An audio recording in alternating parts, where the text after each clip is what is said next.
midst of the darkness, God has sent us his light. There's no need to be anxious. He will lead in our fight. If you've been called by the Savior, you will surely win. All you have to do is listen. Let your soul take it in. There's no need to worry. There's no need to fear.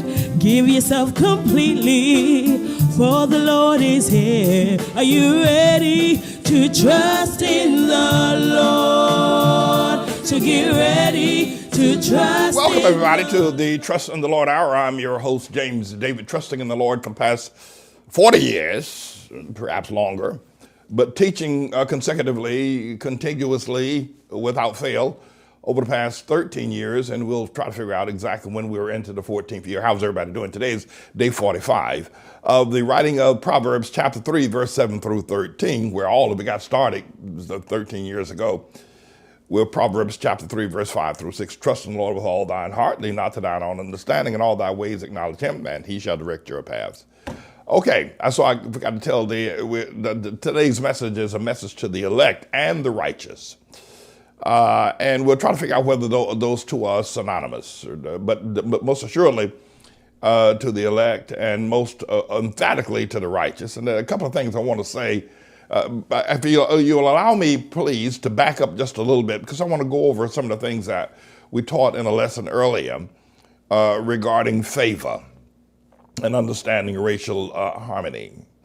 And I want to go back to looking just a little bit at some of the empirical evidence about the elect, and perhaps some empirical evidence about some of the teachings that we've been doing of late. And by that, I mean, one of the hallmarks of the ministry that we have here is that we have at least aligned ourselves with the prophet of the great rain and the great flood, Noah.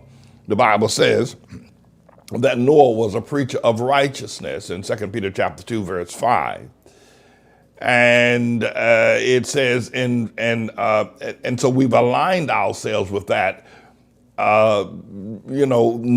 So just think for just a second now, as I got a great message, an important message, I don't know, great, but I've got an important message if you're a member of the elect, or if you're a member of the righteous, or if you're desirous of being a member of the elect or the righteous. Hold tight. But let me do some background work here to try to validate some things that are coming out of Harlem. The message that are coming out of ATLAH, New York, coming out of ATLAH World Missionary Church up in Harlem, New York, right?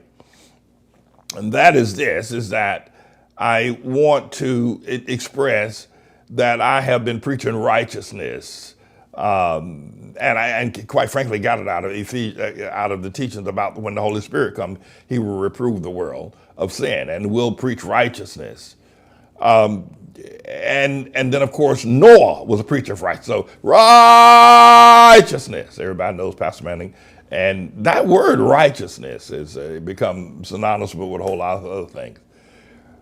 So Noah was a preacher of righteousness, and he became the father of the world in which we live in now. Not Adam, who Adam first was given the Son of God status, and had he remained faithful, would have been the father of all the world. But God killed off all that group of Adam and Eve people with the great rain and the great flood, and started all over again with Noah. So those of you who listen to me, and I've been talking about my being an elder in the elect, that I will cross over to the 1,000-year reign of peace, that I will survive, that we will survive, I will personally survive the tribulation of the earthquakes, the wars, the rumors of wars, the famines, the pestilences, that I will survive that. And like Noah, start a generation of the righteous and the elect, as outlined in Matthew's Gospel, chapter 24. But what Peter has said about Noah, we want to now go back to Genesis chapter 15, verse 6, where God says to Abraham, he's Abram at the time, he's not Abraham, he says to Abram, I'm going to make you a great nation. I'm going to take you, your seed, into a promised land, a land flowing with milk and honey, a holy land. And it's going to be awesome.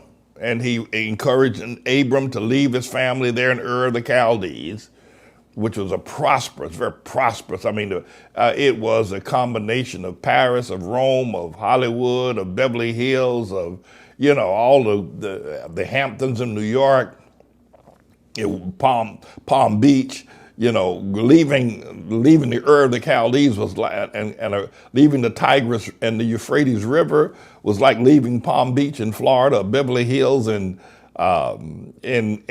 California, or the Italian Riviera in Italy, or the French Riviera in France. But God convinced him, and he left. And he says, I'm going to take you, I'll show you. And so Abraham gets up and hears God. And then later on, God comes to him in Genesis chapter 15, verse 6, and tells him, this is what's going to happen to your people before you enter into this extraordinary promised land. He tells them that they're going to be slaves for 400 years. And the Bible says that Abraham believed God, and it was accounted to him for righteousness. And so the engineer will put that up. Abraham believed God. And as a result of that, God said, your belief in the promised land is righteous. So let's put Noah. Now I'm recounting because I got a message. Now hold on, I got a message for the elect and the righteous. So hold on. All right. I'm just trying to lay some background work here as we did the teaching about the favor that God has given. All right. So now both Noah and Abraham were signaled out as righteous. So just out of the blue, since you've been listening to me, I've been a member of this congregation, you've heard me even have a lot of fun with the word righteousness. And David Solomon, whose mother named him Zerek, he picked up on it and began to illuminate it in the song, righteousness. And now I understand his sister Ziva does the same thing. So all the young people know, and they all make fun of me as a preacher, not in a degrading way, but I've promoted righteousness in such a way that it has become indelible and imprinted in the hearts of the young people and old people as well. Righteousness. So let's say for just a second that I'm synonymous with Noah and Abraham. I've spoken righteousness so emphatically and so believably that the Urban Dictionary, as you can see right there, decided that this is something that's people are watching our ministry, and I got to find that Chinese newspaper in Beijing and Shanghai that's been writing about us in Beijing and Shanghai. I got to pull it back up again. I'll get it perhaps next time you and I get together, but people are watching what we're doing.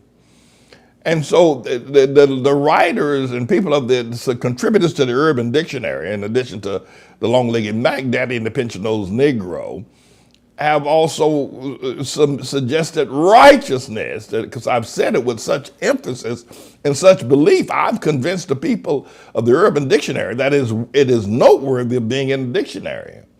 Not the word that I coined, but the way I've emphasized it. So if we can just appreciate the fact that you can say, well, it's all coincidence, Pastor Manning. You're not. God doesn't look upon you the way he did Noah.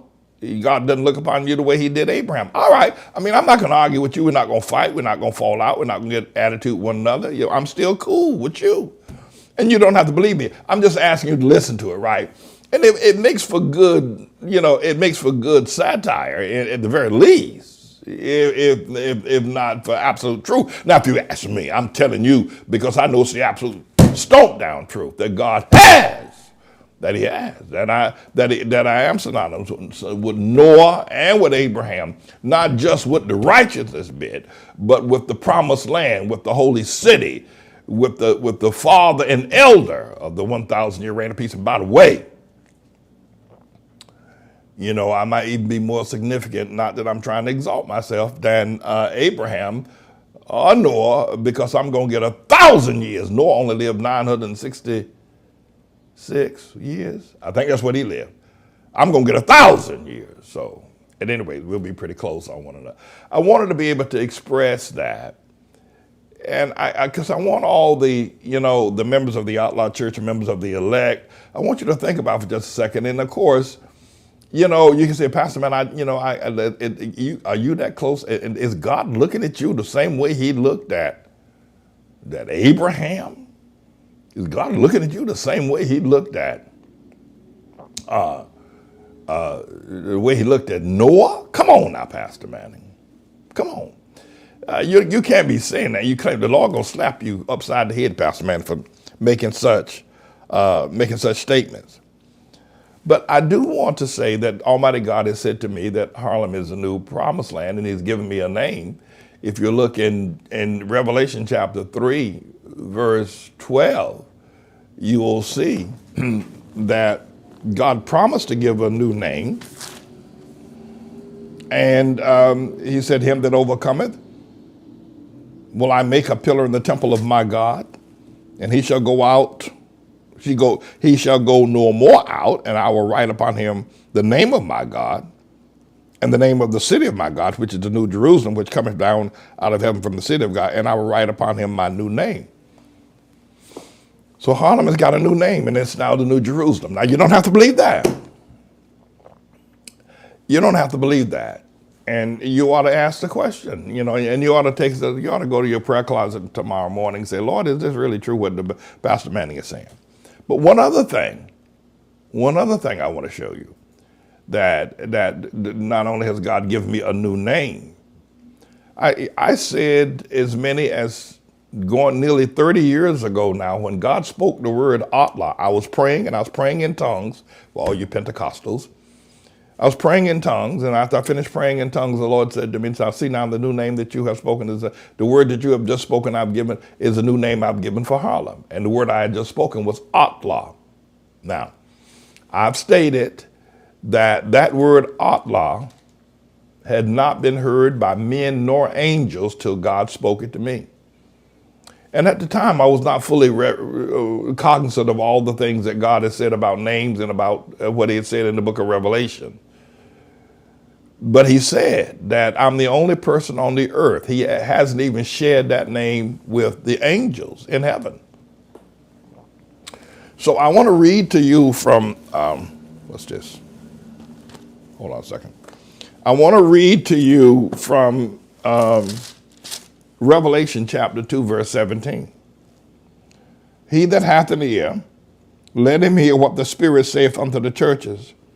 To him that overcometh will I give to eat of the hidden manna. Right? Keep that in mind. And I will give him a white stone. I told y'all about my white stone. The virtuous Myers knows about it. And in the stone a new name written, which no man knoweth, saving he that receiveth it. You see that? So God gave to me, and I'm just recapping. We went through this and the process, going back to the Revelation teaching, the first three, 7 through 13. We've already gone over this, and I'm going over this again. I know we're recovering some ground, because I want to bring this message back up to you again, so I can teach you to have no fear, to not fear death. Did you know that, let's say, for instance, what I'm saying is true. Now, you don't have to believe it is. You don't have to believe it is. You can just believe what you want to believe. You can believe, Pastor Manning, you're not synonymous with Noah. The God don't look upon you the way he did Noah. Yeah, you might preach righteousness, but then you just found it cute, and you just said it. You can say that. It ain't true. What is true? That God put it in my heart to speak it the way he made Noah a preacher of righteousness. But you can say what you like. And then, of course, you go to Genesis chapter 15, verse 6, where Abraham was told after leaving what is the equivalent of Palm Beach and Beverly Hills in the French and Italian Riviera altogether in Ur of the Chaldees, and goes into a barren land that nobody knows anything about tumbleweeds and a whole lot of bushes and snakes and everything. He goes to that land, and God says, I'm going to consecrate this land and make it a holy land. And he believes God. And because he believes God, God counted as righteousness to believe him. So you can say, well, Pastor Manning, Pastor, man, I just don't, but let's say first you say, I do believe you, Pastor Manning. Here's what happens. Here's what happens. That your belief in these biblical truths, including the new name that God gives in Genesis and Revelation chapter 3, verse 12, and the word name that nobody ever heard in Revelation chapter 3, verse 17. Let's say you do believe all those things are that they have been assigned to my presence. Then here's what happens. That word, that belief system then shields you from death. It shields you from death. When I was in Rayford prison and other places of where there was great death and the sentences of death, everybody in there had a death sentence. The thing that shielded me from death and from mayhem was that I believed God. I believed Jesus had come to me earlier. You see, your belief, and you can call it your faith just to get to a little bit more elementary, your belief, if you believe strong enough you're going to live, you will. The will to live, if you believe, Jesus told the woman that touched the hem of his garment, thy faith has made thee whole. He said, what you have believed, what you have believed have made you whole. If you didn't believe, you weren't going to be made whole. It wasn't so much him, the medicine from his garment, from the hem of his garment. No, that wasn't it. It was what she believed that the garment would heal her, or that Jesus' garment would heal her. So come up close, I want to share this with you. You see, if you believe that God has sent me and has made me synonymous to both Abraham and Noah, and that has given me a word. I'm a man walking around with a word that nobody ever heard, not even the angels, not even Michael or Gabriel. And when you say ATLAH, you are speaking a word directly from the mouth of God. ATLAH, that's what God said. Pastor John Badalada, ATLAH, ATLAH, that's what God said. And every time you say ATLAH, you are speaking a word that came directly from the throne of God, not through the prophets or anybody else, but directly from God to me in a prayer meeting.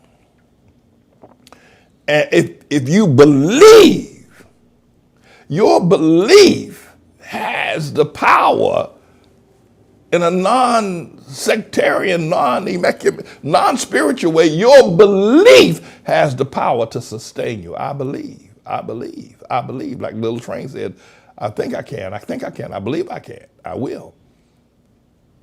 If you were to believe what I'm saying, then it has the power to stave off death. That's right. So that's why it's important we go over this. I'm going to continue to go over this. We're now in the season now where the message to the elect, message to the righteousness, you got to look at the composite of what you know about what God has done in my life. And I'm not here promoting me, I'm promoting Jesus. But you got to look at what God has done in the composite of what he's done in my life. And if you believe it is synonymous with the Bible of Noah, of Abraham, and that he has exalted his language with me above the angels, then it's going to help you. You know,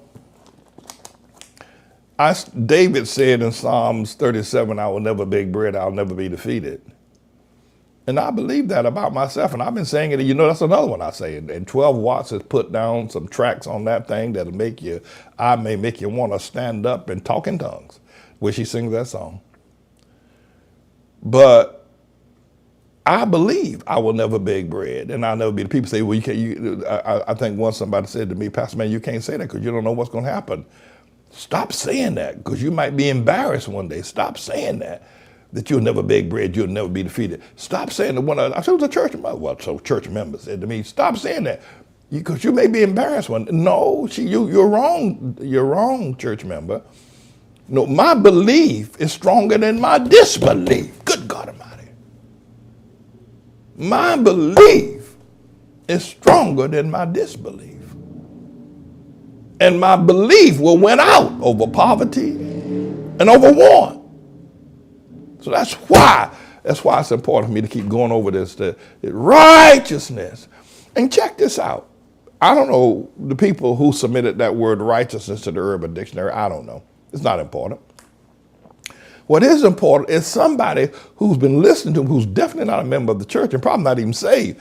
But I've said it with such power, such anointing, righteousness, that they think it ought to be in the dictionary. Now, righteousness is not a new word. It's not a coined word like the long-legged Mac Daddy or the pension-nosed Negro, right?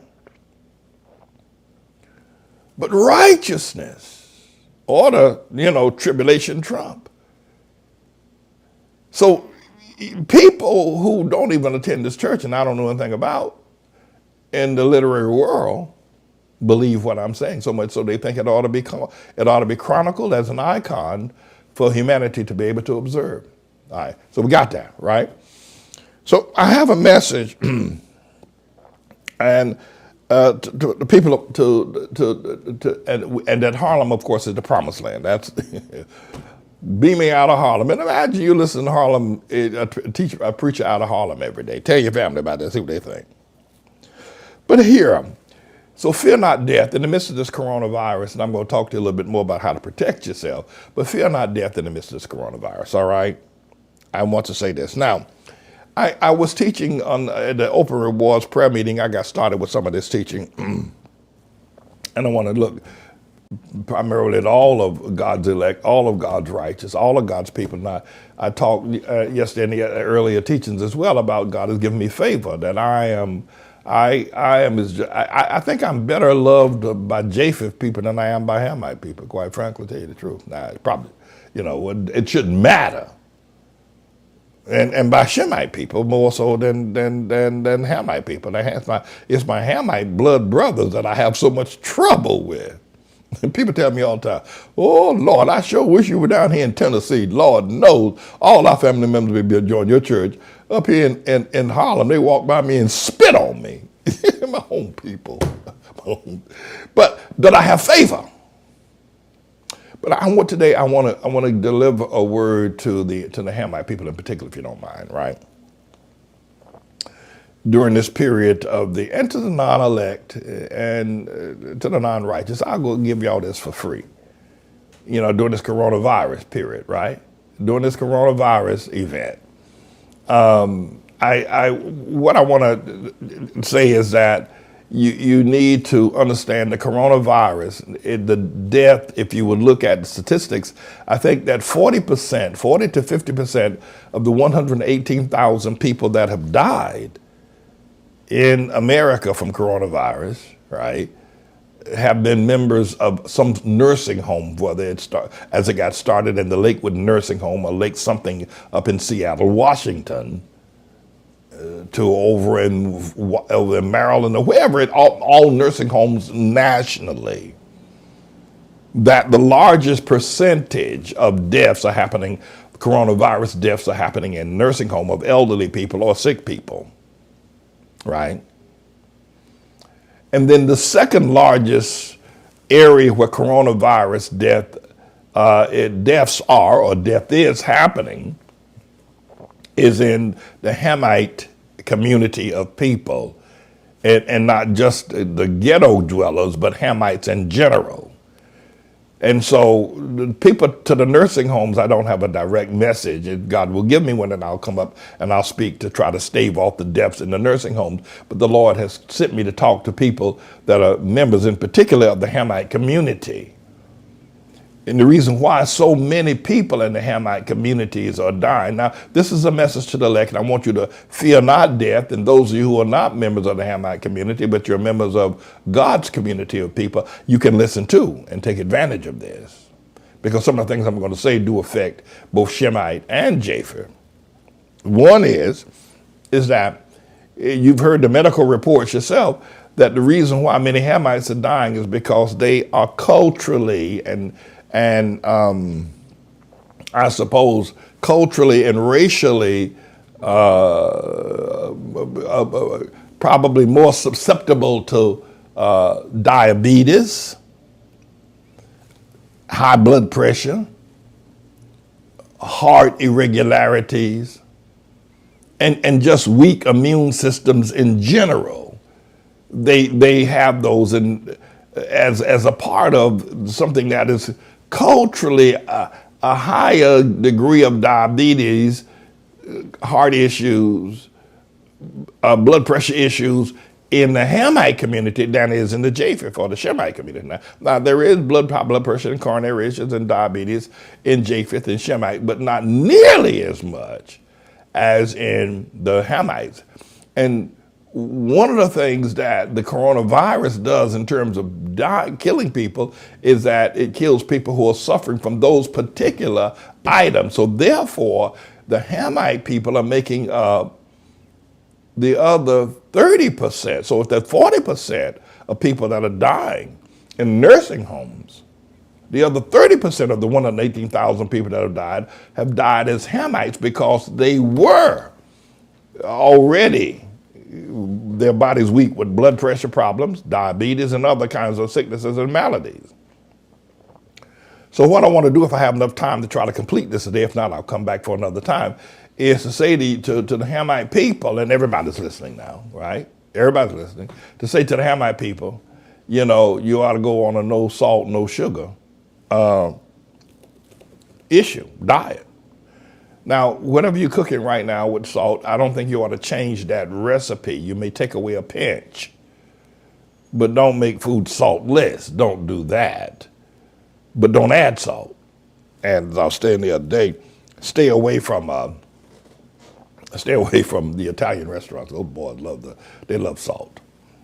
But you know, and then if we break down the social structure, and I'm gonna come down to the diets and some applications I think that will help to lower the blood pressure and deal with the diabetes. And I'm coming to that if I get time today. My time is running quickly, and I got a whole lot that I want to say here. Now remember, this is a message to the elect and to the righteous. And remember, all the things that Pastor Manning have been prophesying about ATLAH, about in preaching righteousness, that he so impressed the Urban Dictionary that they put righteousness. His name has appeared now 6 times in the Urban Dictionary. Even the secular non-religious people are so impressed what he's preaching. Is Pastor Manning synonymous? Is Pastor Manning like seen and before God as was Noah, who was a preacher also of righteousness? And Abraham, who believed God about a promised land, and it was accounted to him for righteousness. Is Pastor Manning a righteous man number 3? Is he? All right. And so the elect, which I am, I think the other thing I need to say to you is that is that the other place, now when we look deeper into the demographics, first the nursing homes, and then most people in the nursing homes are Hamites in the nursing homes.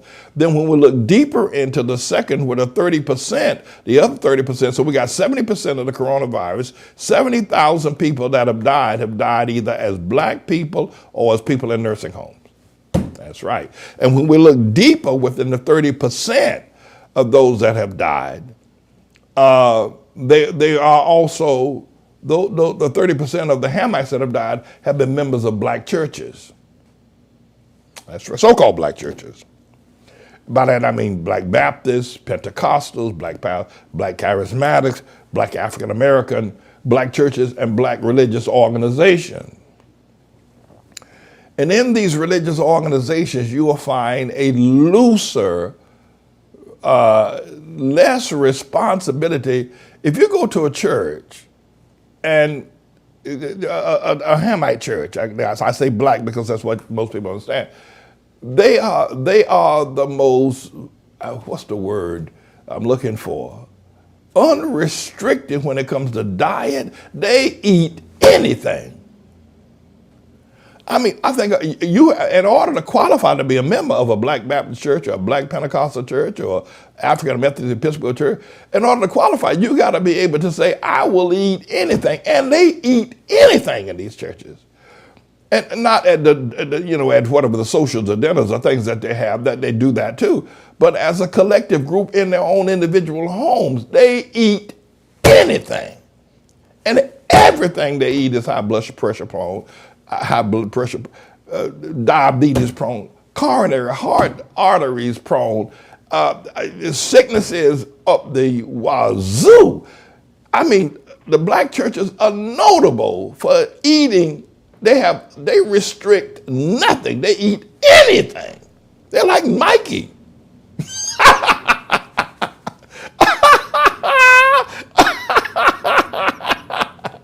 The black church members are like Mikey. They eat anything, and they will. They have no restriction about anything they don't eat. And some people, I don't eat that, the Muslims say, well, I don't eat that. No, not black church people. And so therefore, when you look deeper within the demographics of those that have died from coronavirus, now remember righteousness. Remember, Noah was a preacher of righteousness. I'm a preacher of righteousness. Abraham believed God about the new promised land, and they counted him righteousness. Remember that, right? So black church people, I mean, when you look within the 70% of people that have died as a result of coronavirus over the last 3 months, 30% of them are black that are not in the nursing home.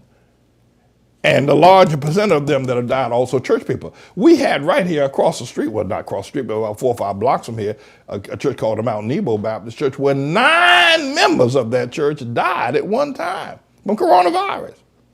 9 people. All died coronavirus. So, being a part of a black church, the black churches are generally places where anything goes. I'm telling you, they have no restrictions on anything goes. They say they preach the Bible and everything, but Lord have mercy, anything goes in the Black Pentecostal, Black Baptist. And you talk to them about don't eat this or don't eat that, you gonna they will pull out a knife and cut your throat. If you want a Pentecostal church to say don't eat this or don't eat that, they will cut your throat and then start talking in tongues. Let me also include the Apostolic Church as well. The Apostolics. They will literally cut your throat because they do anything. They are the most unrestricted people. And by the way, they die sooner than anybody else. They die so. Catholic women and men live to be in the 80s and 90 years old. I just heard about Jean Kennedy, John Kennedy's sister. She just died today, 92 years of age, right? Catholics, right? Catholics, they go to church, they kneel and bow, they genuflex and all that, and they take all that smoke and communion at every service. But they live to 80, 90, 99, 100 years of Catholics. Baptists, 60 years old, they checking out of here. 60 years old, they can't walk. Their bodies are all messed up. They're taking all kinds of medication. Because they eat anything, and they're unrestricted. There's no restriction in the black churches, the apostolics. Now, I'm not here to beat up on black folk. You know where I'm going with it. You do remember what the whole subject matter is about here today, is that we're seeing if Pastor Manning his preaching of righteousness is aligned with, does God look upon Pastor Manning the way he looked upon Noah? And does Pastor Manning now occupy the position that Noah once occupied before the great flood and the great rain?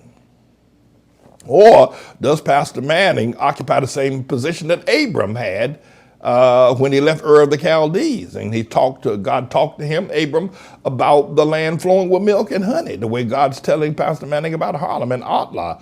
Does God look upon Pastor Manning as he did with Abraham? You don't have to believe that he does, but that's the question. And you're going to pray about it. So in the context of that, we're now trying to say, all right, let's try to save some people from the coronavirus deaths. Let's go at a group of people that are occupying most of the death certificates. They're Hamite people because of what they eat. And so the black churches, and I would say to you, the summer is here now. And there's going to be, you're going to want to move around a little bit because it's warm and everything. And I'm not against anybody that's overweight, but you should stay away from the salt, stay away from the sugar. Just completely stay away from the sugar. You just stay, just stay away. It's worse than salt. The salt's bad, but stay away from both of them.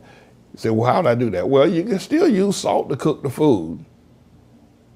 You know, when you cook the food and you cook the salt into the food, it's not as bad as sprinkling the salt on the food. That's the granulars go right into your blood system and give you the heebie-jeebies. When you cook it, it's cooked into the food. But the granular salt goes right into your blood system. Man, you're going to have the heebie-jeebies. And same thing with granular sugar. So, you know, stay away from those. Now, you can have something that's sweet, but don't overdo it. And if you want it sweet at all, just don't touch it at all. But you know, you go in the Apostolic Church or the Pentecostal Church, everybody in there is overweight. Why? Because they don't have any restrictions. Just like the dress sizes and the suit sizes just keep getting bigger and bigger and bigger, and nobody tells them to slow down. The pastor didn't tell him he's overweight too. So this summer's coming, right? Watch, all the gatherings and the socials and all that thing, and these family groups and the summer outings and whatnot. Watch what you eat. Watch what you eat. Since the coronavirus, Elizabeth and I, we've been ordering food from Omaha Steaks. Y'all know Omaha Steaks out in Omaha, Nebraska. Steaks are pretty good, relatively priced, and that way I don't have to go shopping for them. They get delivered right to the door, and I can choose the kind of steaks I want rather than, and they're pretty good. Omaha Steaks. You like Omaha?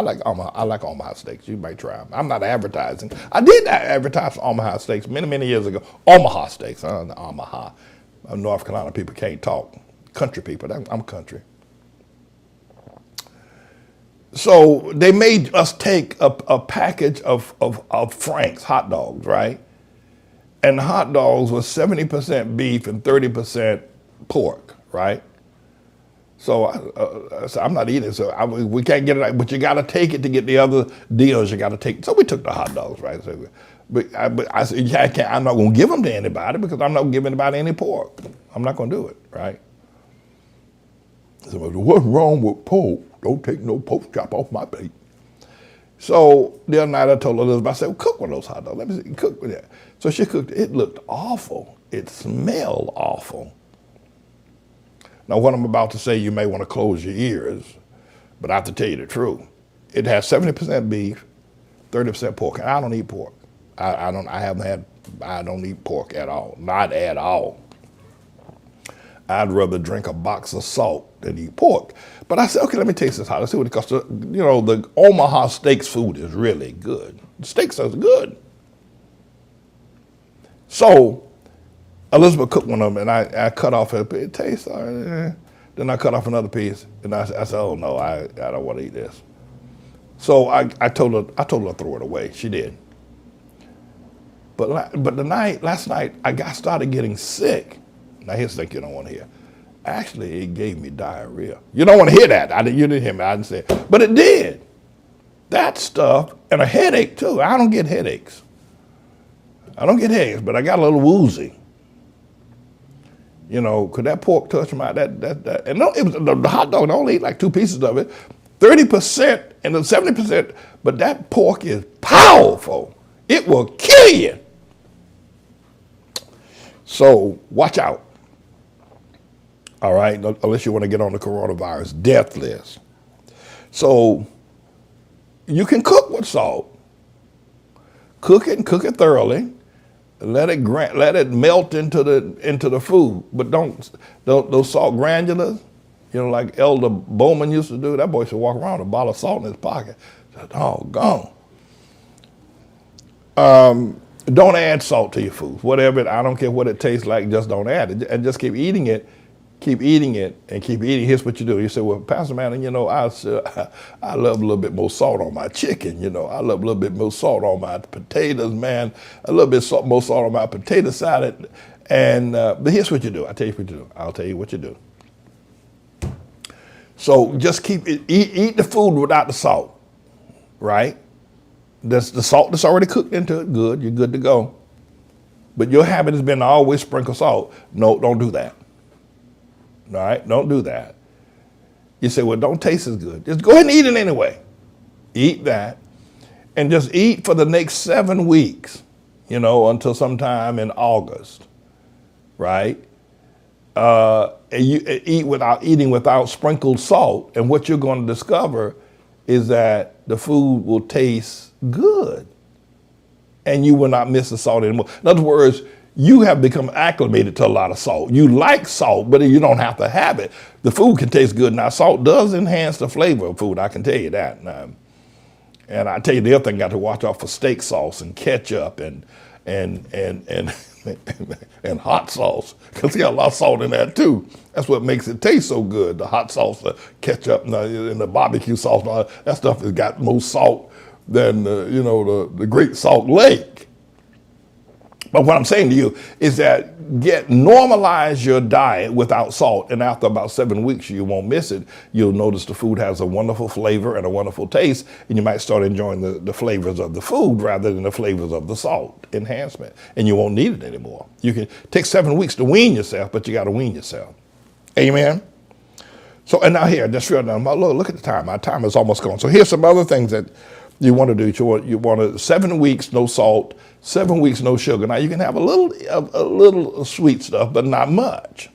Don't go overboard with that whole business, right?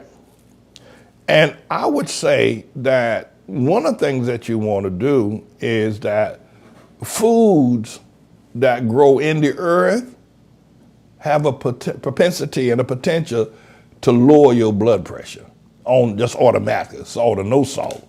For instance, like potatoes, white potatoes, or Irish potatoes, or turnips, or carrots, or sweet potatoes, right? Peanuts.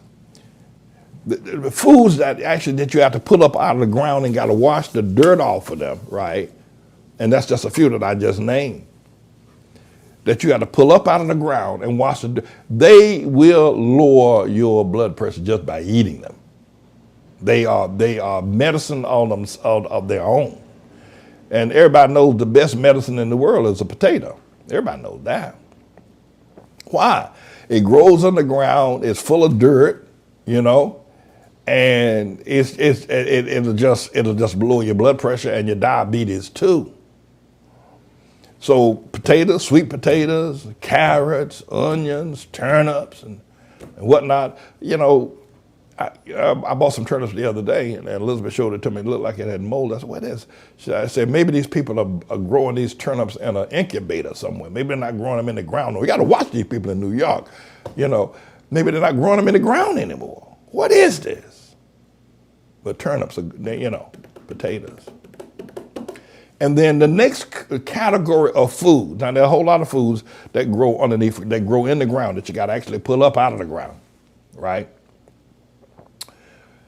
The next category of foods that would be foods that grow right on the ground. For instance, the two best foods in the world. Listen to the good Dr. Manning here today. The two best foods in the world. One is the potato and the other is the watermelon. Now, the one thing black folk got right is the watermelon. No, because the watermelon grows right on the ground, right? In fact, you get a good watermelon. How do you know you got a good watermelon? Turn it over and look if at the bottom of the watermelon, it could be green and striped right on the top, right? Green and striped on the top. Then you turn it over, and if the bottom of the watermelon is yellow because it's been on the ground and it didn't get the sun, then you know you got a good watermelon. But you get a watermelon, it's green everywhere, something's up. It may have been grown someplace in the incubator, so watch out, right? It needs to be yellow on the bottom. But watermelon is really a good food. Plus it has natural sugar. And you can make watermelon drinks if you like that kind of thing. Some of these black folk are scared to serve watermelon to their white friends because people can start laughing at them. Watermelons, cucumbers, right? They grow on top of the earth, And the foods that grow right beneath the earth and then right above the earth are the best. And then now there's low-hanging fruit like tomatoes, right? They don't grow, they hang above the earth, they're low-hanging. They're good too, but not as good as a watermelon. So if you have between an onion that grows on the ground, so if you put an onion and a tomato together, you got a pretty good combination. You know, these are foods that, and then foods that grow high up above the ground, they can give you high blood pressure and diabetes. People like pineapples, they really are. They're good, but they are sweet. Those things are full of sugar, and though it's natural sugar, it still will drive you diabetes through the roof. Apples as well. That's right. Oranges, stay away from them. You know. Pears, they're sweet, they're mellow, they're good, but what else? Pineapples, oranges, pears, grapefruits, and even grapes themselves, they grow high above the ground, high-hanging fruit, low-hanging fruit, high-hanging fruit. The higher up the fruit, the higher up the food process, the more sugar and the more it is, and bananas, that's another one too, will drive your blood pressure. Bananas are #1 killers. No, they are. I mean, you can eat them moderately. I didn't say you can't have, but don't go through thinking because it's natural, doesn't have, there's still, the cane is natural too, got cane sugar. So those are some of the things I thought I would share with y'all today that you might be able to help, so align yourself. So you can eat a lot of fish, and you can eat chicken and beef as well. But I got to go today. I got to wrap this up. Let me wrap this up by saying, let me come back now down to how do we get into that? 30% of the coronavirus deaths are happening with black people who eat wrong foods or unrestricted in their diet, and then will get an attitude, which I'm telling an apostolic Pentecostal person will cut your throat if you tell them not to eat pork and not to eat, they will cut your throat, run you out the church. And you go into these churches and all you see is sickness. You go into the Catholic Church, you see people sitting there quietly, aging very quietly, very strongly. You go into Apostolic, Pentecostal, Baptist, African American, all you see is sickness, wheelchairs, canes, crutches, walkers. I mean, my God, it looks like almost some of these African Methodist churches look like a waiting room in a hospital. But not so in the Catholic Church. Not so in the Jewish synagogue. Why? Because the Hamite people are unrestricted. They don't want nobody to tell them what to eat and how to eat, and will get an attitude at you and throw you out the church. And the pastor is the biggest transgressor of them all. The biggest swine eater you ever want to find is the pastor. So we're saying, we're giving this message out so we can we can stop the coronavirus death, not with a vaccine, but just by building a stronger immune system. 40% of the deaths are happening in nursing homes, and many of those within the nursing home context are Hamites. 30% of the deaths are happening in the Hamite community, and the other 30% are happening in general, mostly Japheth and some Jewish. Jewish people are not dying in this coronavirus, better immune system. Japheth people are not dying in this proportionally in this coronavirus because they got better immune systems. So I wanted to be able to say that to you as well. And another thing is that you got to stop wearing all these tight clothes. The women, stop wearing all these tight clothing. Hamite women generally have the biggest rear ends on the planet. I don't mean to be facetious or anything. And then they want to show it all the time. You got to, and you got all these tight stuff. You're tightened down. Your blood can't flow to your heart. You're fainting all over everywhere.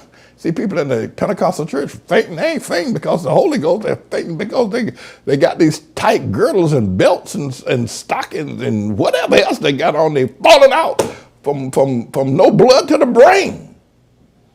And you have to watch restricting blood going to your vein, to your brain over a period of time. It causes your vessels to get weak. And you find you're getting less blood, and the older you get, the more you begin to forget stuff, because You've been wearing all these tight clothes all the time that just presses again. You know, I saw some of these young people too start out very young with tight jeans. How'd you get into them pants? Those things are so tight. You had to grease yourself down and have somebody with a pulley put you in them. Then how you going to take them off? They're so tight. I'm talking about young people. You're talking about 13, 14, 15, 16, 17-year-olds. And then you got the older women doing the same thing. So you got to let your blood flow freely. You know, I stopped wearing belts. I put one on every now and then. But, I had Elizabeth put buttons on all my pants so I could wear suspenders. Because you put on a belt, you know, and then it tightens up around your stomach, your liver, your kidneys. So I wear suspenders now, right? That helps me out a little bit. And all of these things will help improve your life. I'm doing this. The Lord told me to do it, so I'm doing it. But my purpose is to keep you from fearing death. The purpose is to bring you back home to the fact, does the Lord God Almighty look upon me the same way he did Noah as a preacher of righteousness? Is Pastor Manning a preacher of righteousness? Well, I tell you, won't ask you because you ain't gonna do the right thing. Ask the Urban Dictionary. Is Dr. Manning a preacher of righteousness? Ask them.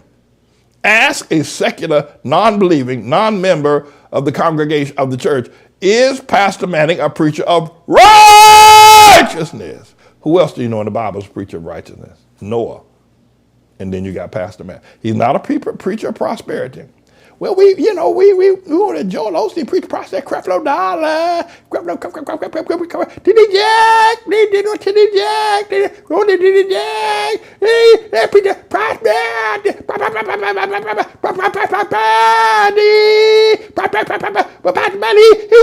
righteousness. Well, we want righteousness. We want prosperity. We want righteousness. Okay.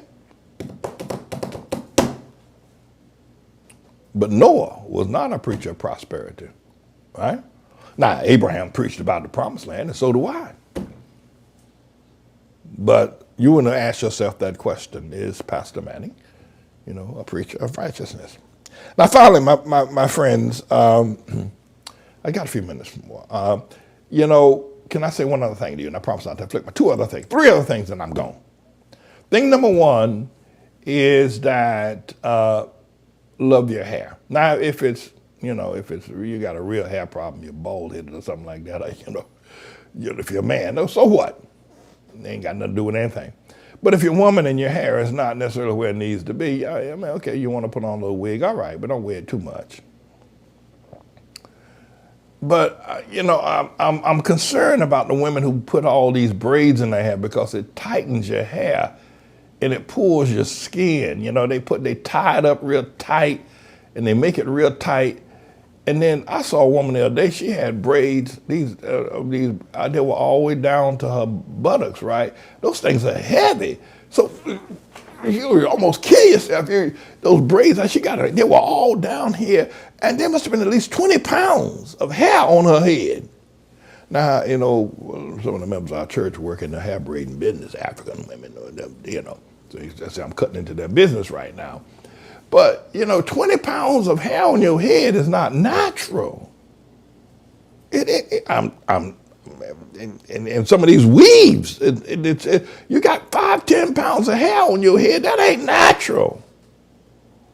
It's gonna pull it's gonna pull your skin. It's gonna, that ain't natural, homie. And then I saw some men there that men would Rasta stuff, right? I'm not against you Rasta, right? Haile Selassie, okay, all right.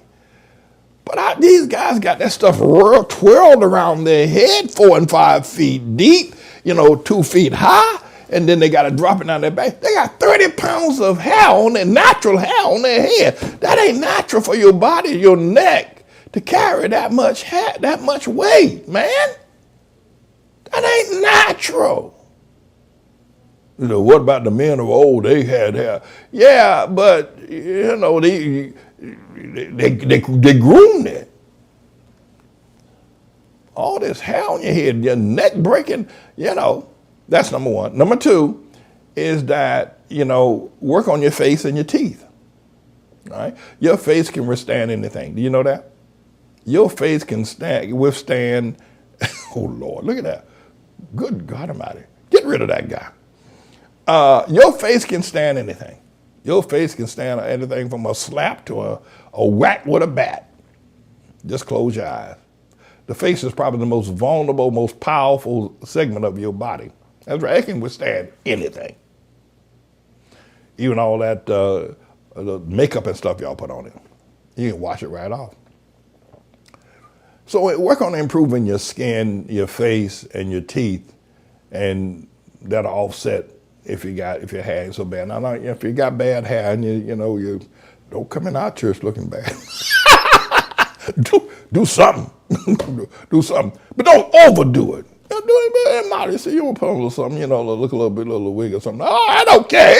All right. But don't be putting all that, going to the beautician, they're putting 3 feet of dreads hanging down your back, and then you got a hang across your shoulder, and it's swinging all over everywhere you're walking out. What is this? You're going to kill yourself, break your neck. You're going to be like George Floyd. All that stuff, that ain't natural. That is not natural. Then thirdly, the third thing is wear a mask, all right? Don't let these people tell you that it's over with. The coronavirus ain't gonna be over with till sometime in 2021. I can tell you that. Don't take off your mask. And with me, I wear gloves when I go out too. You don't say wear a mask? No, but no, so what we're saying to you is some things to help keep you around for a while. Amen. Now, one final thing I want to say to you, that was the third thing. And the final thing is this. Don't let these people run me out of Harlem. These Hamite people. The Hamite people are known for eating their own. Some people said the Hamite people are like crabs in a barrel. Don't let them. I'm not afraid of the JFIB LGBTQ people up here in Harlem. I'm not afraid. It's these Hamite people. Don't let them run me out of Harlem. Y'all gonna pray with me? And I'm speaking the truth. I'm speaking the truth. You may not like it because it puts you in line. It makes you righteous up. It destroys all of your misbeliefs and your lies, and it gets right in your face in terms of your wicked and wretched lifestyle. I'm telling the truth. You got more sick people in the Apostolic Pentecostal Black Baptist African Methodist Church than you got anywhere else. Overweight that'll eat anything. It's true. It's true. And they die quicker than everybody else. It's true. Join the ATLAH Church. You may be running around and dance and talk in tongues all day long, but you'll live 25 years longer in a church that adheres to God's word. So what do you want? You want to dance and sing and die at 62? Or you want to be a part of a ministry that will help you live according to God's word?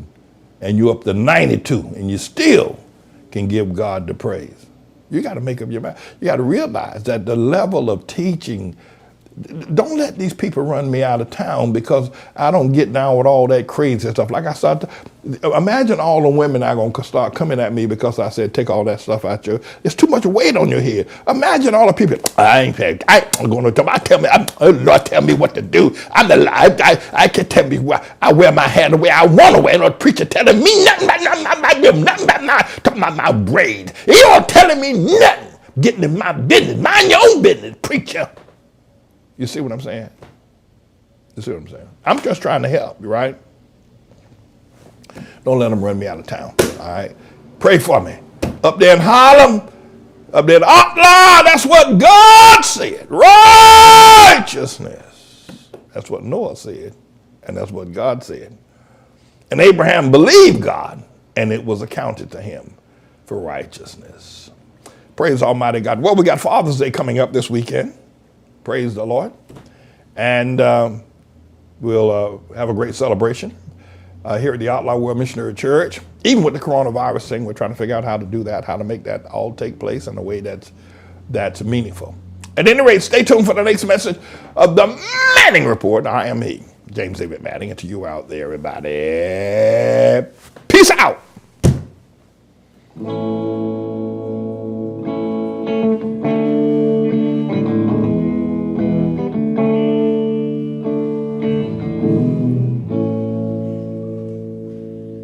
The steps of a good man are ordered by the Lord, and he delighteth in his way. Though he fall, he shall not be cast down, for the Lord upholds him with his hand.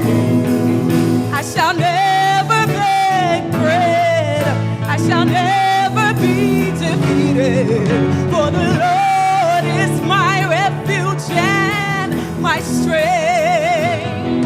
I shall never beg bread, we shall never be defeated, for the Lord is my shelter and my shield.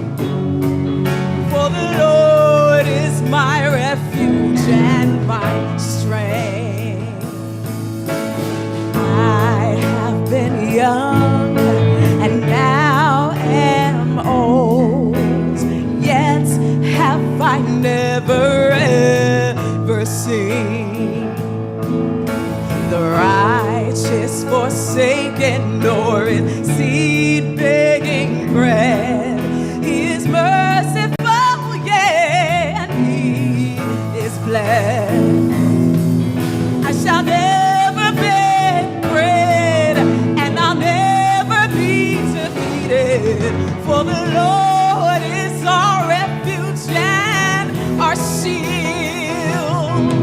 We shall never beg bread, we shall never be defeated, for the Lord is our shelter and our shield. For the Lord is our refuge and our strength.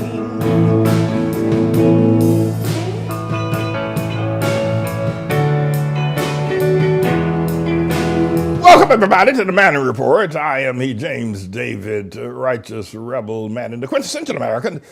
How's everybody doing on this 18th day of June, the day of the coronavirus? And there is at least reported by Johns Hopkins University that 118,000 plus people have died as a result of the coronavirus. And the death started 3 months ago, actually going on 4 months now.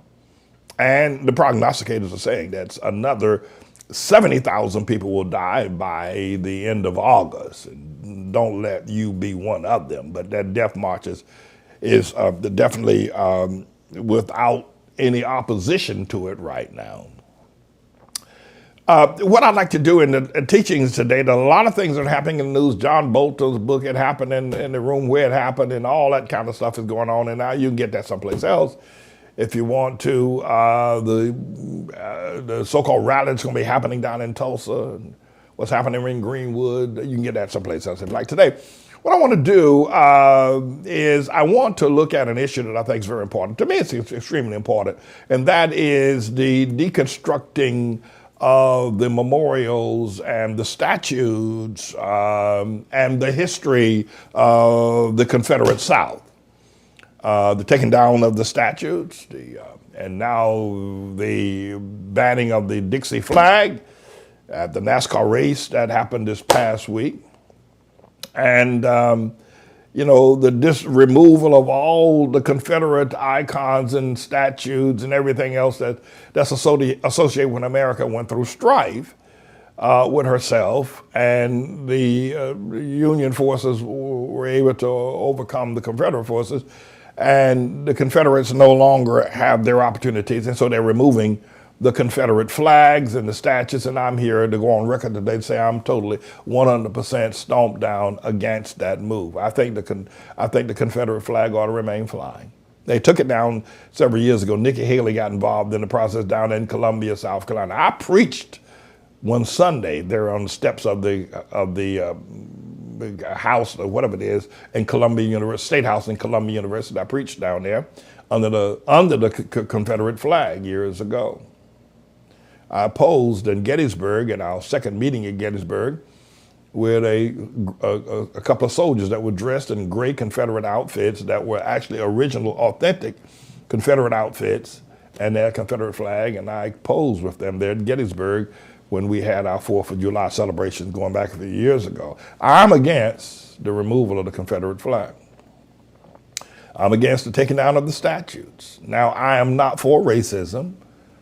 I am not for racial hatred. I'm not for white supremacy.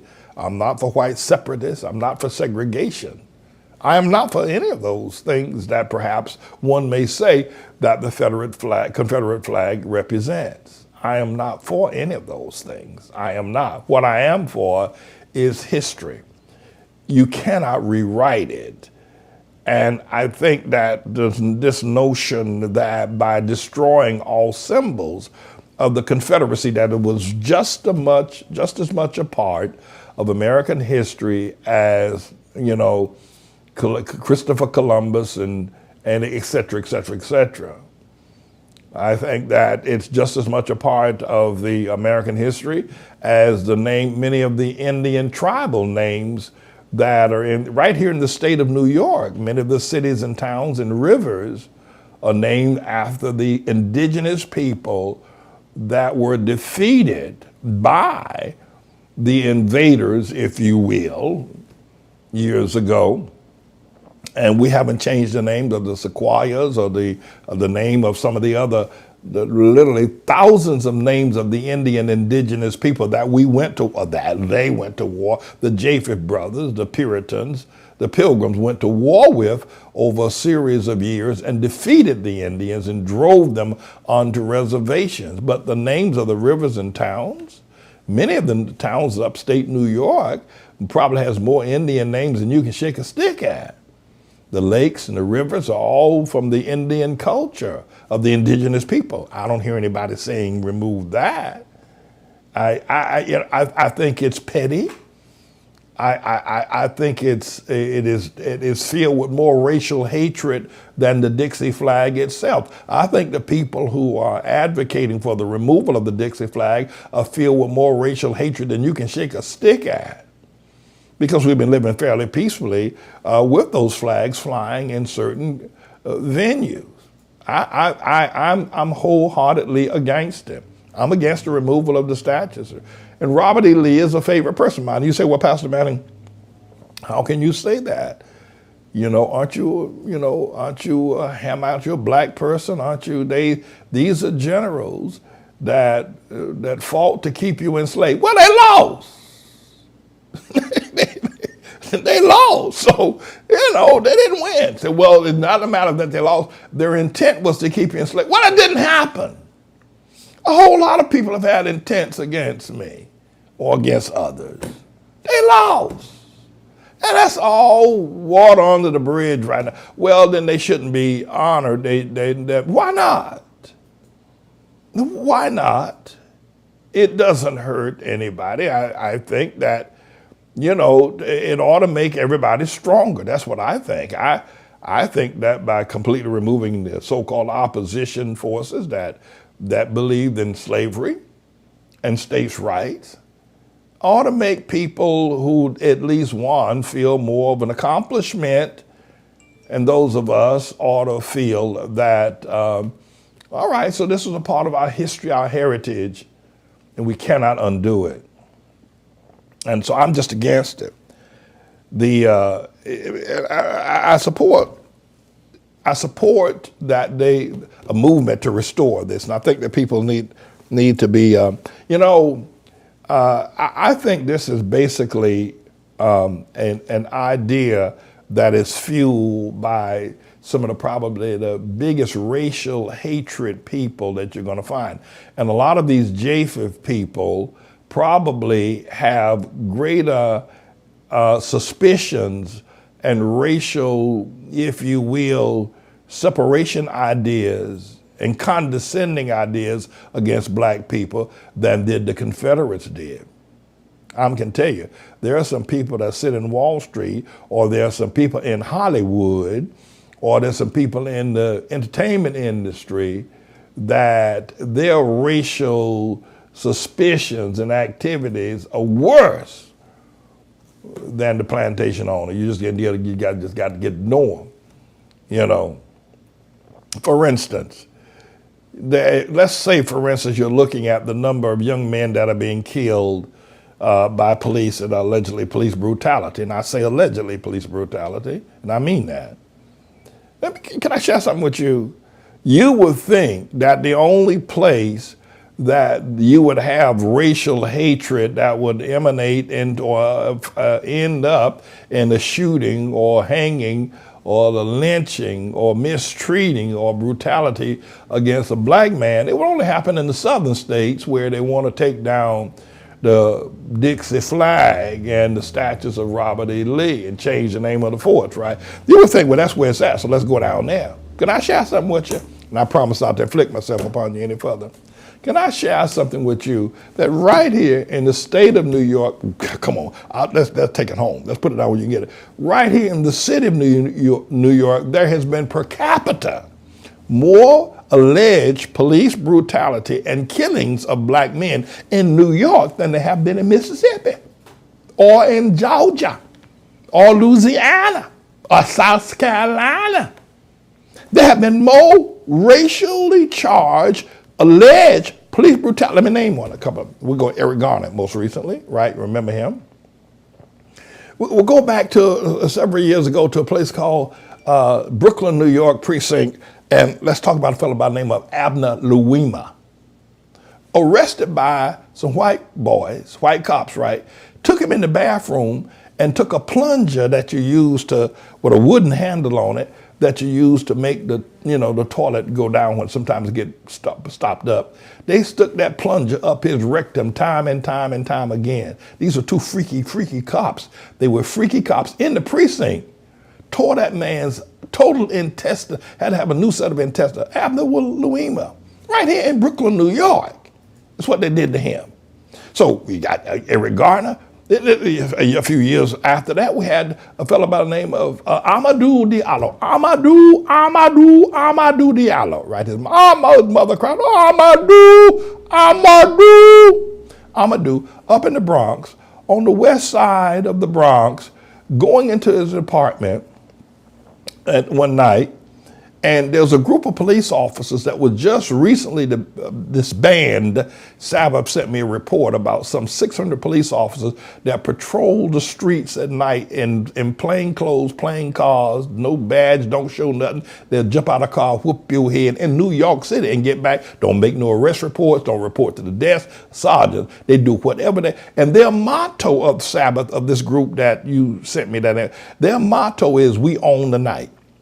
Several of these police officers accosted Amadou Diallo going into his apartment up in the Bronx one night, and they all jumped out the car thinking he was somebody else and told him to halt, and he had a cell phone. They said he reached for it. I don't believe it. They opened up fire. They hit that boy 41 times into Amadou Diallo. We're talking about New York. We ain't talking about Mississippi. We ain't talking about Tennessee. We ain't talking about Louisiana, Georgia. We talking about right here in New York. We're talking about, so if you're going to talk about that, and then of course we had Sean Bell, remember him, the nightclub out there in Queens? Popo rolled up out there and sprayed him full of butter, Sean Bell. Then you got Michael Griffin. This goes back even 30 years ago. Michael Griffin, 35 years ago, out in Howard Beach, right? Crossing a bunch of young white boys in Howard Beach. And by the way, we were out there in Canarsie the other day, near Howard Beach. Caught this young black boy out there, Michael Griffin, and with baseball bats and axes ran him out into the traffic on the Belt Parkway, and he killed himself. This is in New York. This ain't in Mississippi. This is in New York City. This ain't even in Washington, D.C. This is New York City. Well, Michael Griffin. And then, of course, we had Sean Bell. Then you got Eric Garner, and there are others that have been killed right here in New York City. So now check this out. That if the South is the place where allegedly racism happens, why is it that you got more deaths of black men in New York City per capita than you have any other place on planet Earth by police brutality, right? So it isn't the South. It isn't the Confederate flag. You would think where the Confederate flag or the statues of Robert E. Lee were held, that would be the place where the sentiments against blacks would be most egregious, and that's where but no, it's here in liberal New York, LGBTQ, New York City, NAACP Shopton, New York City. It's where you got more deaths of black men than any other place on the planet in terms of police brutality. Go figure, right? So something in this wash ain't clean. Somebody this ain't right. So certainly being in the North does not save you from police brutality, or racism. The absence of a Confederate flag not flying anywhere in New York does not save you from racism or from death. No, it does not. No, so it ain't the flag. It's the people. And it ain't the Southern people. It's the Northern people, the ones you got to watch. It's the one that smile in your face and stab you in your back. Those are in the North that you got to watch. So I'm against this move. I think it's wrong. I'm against it. I have nothing against the Confederate flag. Let them fly. Robert E. Lee is a hero of mine. So listen. I even looked at some of the things of Genghis Khan from time to time. Yeah, I don't know if I call him a hero. You know, I mean, I can be open-minded about stuff. But can I say one other thing to you? And I promise not to inflict myself upon you any further, truly. So, the emperor of Japan in 1941, right? In the midst of the war going on in the European theater with Hitler and his Nazi regime, decided now was the time to attack America. Roosevelt was acting all weak. His wife was running around there. Eleanor was running around there, running her mouth. Roosevelt sitting in a chair. They all sleeping in different bedrooms, different part of the house. So the Japanese emperor said, now's the time to whack America. Because Japanese are some feisty little people, I can tell you that right now. So they put together an armada of ships and airplanes and left Tokyo and headed towards Hawaii on that infamous Sunday morning. And everybody knows after that, everything else has been history. The Japs attacked America, sank the beautiful Arizona, killed hundreds, if not thousands of people in that event. And that's when World War II got started for America. We were attacked by the Japanese. And of course, in Midway, if you know anything about the confrontations in the Western theater with the Japanese war with Japanese in Midway, Iwo Jima, some of the other great battlefields itself fighting the Japanese, a lot of soldiers lost their lives and died painfully by Japanese. They had bamboo sticks. My father came home from the war with a disease that had been spread by the Japanese in New Guinea as they tried to take the Western Front. And Japanese had these bombs called the bouncing Betties. You would step on a grenade, it wouldn't just go off. And probably at the time, it would only just kill you if you stepped on it. The Japanese had a thing called the bouncing Betty. You step on it, the hand grenade would jump up in the air about 4.5 feet and then explode and kill everybody within the parameter of it. My father went through that and came home shell-shocked from fighting the Japanese, right? The Japanese. And finally, Truman dropped a big bomb on them with that Enola Gay plane. Y'all remember that, and General Doolittle and all that kind of stuff, right? But guess what? Y'all fly the Japanese flag down there at the United Nations. That's right. And people can go down to America in the store in America and buy the Japanese flag. Heck, I bought a Lexus automobile the other day. Y'all buying them Sonys, you're buying them Panasonics, you're buying all that Japanese phone, all that Japanese. I ain't heard nobody say we ought not be buying no Japanese materials. I ain't heard nobody say get rid of all these Japanese Toyotas. I ain't heard. And by the way, General Toyota, the Captain Admiral Toyota. Admiral Toyota was the admiral, one of the greatest naval sailing vessels in the history of the world. Admiral Toyota, and y'all buying them Toyotas, proud to run around. I tell y'all that Toyotas are good, the Sienna, and that good. But I ain't heard nobody say don't buy no Toyotas, or Lexus, or Panasonic, or Sony. No. But the Japanese killed Americans too. Brought my father home sick. I ain't heard nobody say take down the Japanese. Now y'all a bunch of damn hypocrites. This is all you're just a bunch of hypocrites. This is all there is to it. No, no. I'm against it. And I think people need to wake up. And the Japanese lost. And now y'all can't wait to go over there and eat some sushi. Look at you. Talking about sushi. You don't even know what sushi is. Talking about, I want some sushi. So I think it's important. But because Japanese, all right, let's stop there. Santa Ana whacked the living daylights out of the Alamo down there in Texas, right? Santa Ana marched up with them red uniforms out of Mexico City, down there in Mexico. Marched up against Jim Bowie, Sam Houston, and all that crowd, Davy Crockett, all that crowd down there in the Alamo in Texas, sieged that bad boy and killed all of them. Killed all of them. And y'all still letting the Mexicans come in. And I ain't seen y'all take down the images of Santa Ana or the Mexican flag, right? And guess what? Check this out. And this one will kill you. This one will absolutely stomp down, choke you. So when I worked for Ford Motor Company, they said that Henry Ford was a racist, that he hated the Jews. Okay, all right. I don't know if he did or not. But the Germans,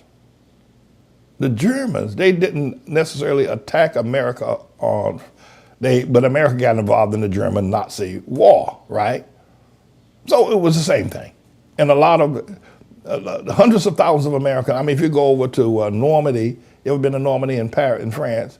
Look at all them soldiers on D-Day, on Omaha Beach, on Utah Beach, all them American soldiers that lost their lives, tens of thousands of them in Normandy and Utah Beach on D-Day, right? German soldiers whacked the living daylights out of young white boys and black boys in the D-Day invasion, right? But guess what? When I was working for Ford Motor Company, and there was a Jamaica Lincoln dealership and I asked the owner of the dealership. I said, you have he had also a Volkswagen dealership. I said, Volkswagen is a German car. It means Volkswagen means the car of the people. It's a German automobile, very popular going back years ago, still popular, the Volkswagen. How can you, as a Jew, buy a German product? Because it was the Jews it was the Germans that tried to kill the Jews. Listen, we don't forget that Jewish owner in the Ford Motor Company said, we forgot about that. We sell it. These Volkswagens are selling, and we're gonna sell some of them. And check this out. The Germans make that Mercedes-Benz. The Germans make that BMW. Oh, yes, they do. No, yes, they do. And I see Jew and Gentile alike buying them Mercedes-Benz, BMW. I don't see y'all holding against the Germans. When millions of people lost their lives because of the Japanese and the Germans, and yet Americans are still, everything is everything. So you're a bunch of damn hypocrites. You're a bunch of hypocrites. And somebody ought to tell you. Somebody ought to tell you about yourselves. So no, I'm not for the, well, I got one more. Can I do just one more? And I promise. B.B. King says he's playing, that's why I sing the blues, and he went around on the guitar, and he came back, and he said, can I do one more? I say, Dave, can I do one more? America got established, first of all, as a colony of the United Kingdom, Great Britain. And more specifically, there have been several kings that have led, but at the time that America decided to rebel against England was King George was on the throne, right, many moons ago. But the American people said we've had enough of this colonization business. We're tired of taxation without representation. We're here in America now. Why we still got to support the English cause, pay them taxes, and be subject to the king and have the laws of England rolling over us here in America? So they decided to have a revolutionary war. Yes, that's right. Revolutionary war. Bunker Hill, right? Want to have a revolutionary war. And so they declared war. No taxation without representation. And off they went. And King George sent his armada of ships and redcoats. That's right. Marched into America. Eventually with the help of the French,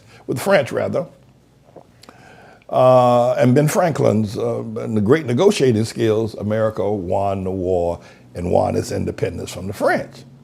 I mean, from England. But you know, the Americans still call them England the mother country. What the hell? Didn't y'all fight? Didn't y'all? What? Didn't the English kill slaves and free men alike here in America? Didn't George Washington handle and now you're talking about America still your greatest, England is still your greatest ally. You know, Mother England. Hell, everywhere I look, they got streets and names and towns and rivers after them people over there in England somewhere. All these, you know, St. Lawrence and all these Amsterdams and all this stuff, all these names that belong over yonder in England, here in America, right? Syracuse. No! You're a bunch of phonies. You just want to pick on the Southern boys, is that right? Why? What's up with that? Why? What did they do to you? Because you fought war with the Japanese, you fought a war with the Germans, you fought a war with England, and yet everything is hunky-dory with them. But with the Southern boys, with the Confederate boys, what's wrong with it? Say it was about slavery. You don't kill it and taste it. Don't you try that. Don't talk about it was about slavery. And that's the other thing I think that is insulting. They always raise the issue that it was about slavery, and all black folk ought to be insulted about that. Black folk ought to be the one. So we're there defending black folk. Hell, don't defend me. Don't defend black folk. They say we're defending the black man against how awful slavery. Talk about Fort Bragg, right? My daddy worked at Fort Bragg. My mama did too. It's how awful it is for young troops to have to go to a fort that's been named after Braxton Bragg, who was a Confederate general. Now, they're not saying they're supporting. Notice that the arguments that they're making about removal of these confederacies and all of this is not about uniting America. It's not about racial harmony. It's about we're trying to defend the black man. If somehow or another we're into the little children and all you white folk got to come run to help black folk all the time. What the hell? What? It's an insult. It's an insult. You know, I lived around Fort Bragg. That's right. And several of my uncles served at Fort Bragg. But you know what? The other thing I think is very important that we have to watch out for, and this is where this thing is getting all this juice from. So you can't fly the Confederate flag, right? Old Dixie. The night they drove Old Dixie down. Find that, Mr. Engineer. Don't play it now, but find it. And the same one we played before. But you know, I can tell you this, my friend. Now, I'm against Donald Trump. Everybody knows that. I mean, he lied to me. Plus, he lies all the time. I'm against Donald Trump. I am. No, I'm against him. No, I'm against him. But I'm going to tell you something. I'll tell y'all right now. If Joe Biden, my time, Biden become president, they're going to be flying a LGBTQ flag on the White House. I can tell you that right now. I guarantee, I bet my seat in heaven on the fact that they will be flying that LGBT flag on the White House. That Joe Biden boy, first of all, he's senile. And the man, I don't know if he remembers his name, his address. Joe Biden looks, he's so confused, he looks like he doesn't even know where his bathrooms are in his own house. What an embarrassment to the Democrat Party. But this LGBTQ crowd is now hooked up with Black Lives Matter. And the reason being is because Black Lives Matter, well, the founders of Black Lives Matter are all trannies, transvestites. I mean, they've had a surgical procedure to go sexually a different way than God intended or God commanded. Trannies is what they're called.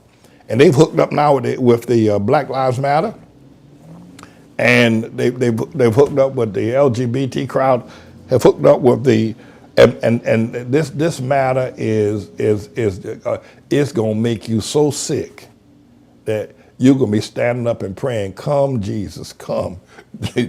Republicans, Democrats alike will be praying, Jesus. Maybe Democrats, because these people, Democrats are a bunch of the freakiest people I've ever seen in my life. Republicans are freaky too, but they keep it in the closet, which very well may be where it should stay. But both of these, Black Lives Matter and the LGBT, are born in an abomination. They're both an abomination. But when they say abomination, that means it's above a sin. A sin is a sin, you can deal with that. You know, the Catholics have a cardinal and a venal sin, but when the Bible says an abomination, that means it's worse than a sin. And you don't get a chance to repent for it.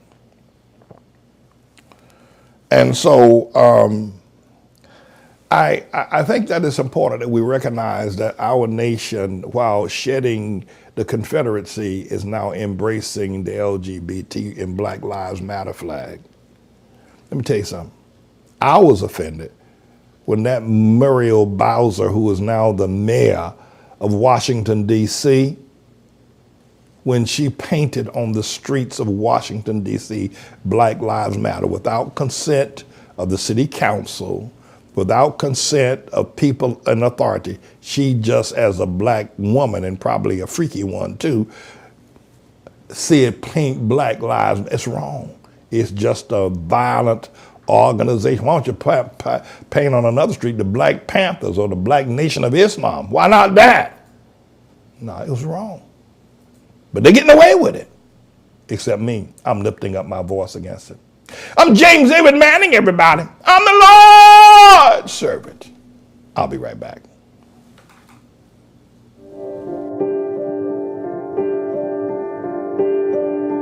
The bond between a mother elephant and her calf is one of the closest of any mammal on Earth. Calves rely completely on their mothers as they learn to survive in the wild. But threats, such as ivory poaching, leave many young elephants orphaned and facing an uncertain future. But WWF is working to protect elephants from meeting this tragic fate. And we need your help.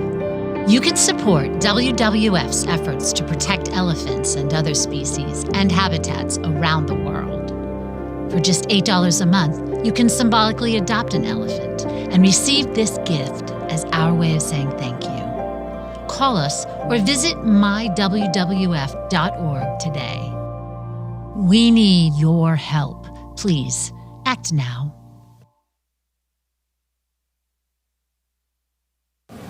We've come to announce the tribulation, the massive killing machine of the unrepentant, the massive killing machine that God will use. War, rumors of war, earthquakes in diverse places, famines and pestilence.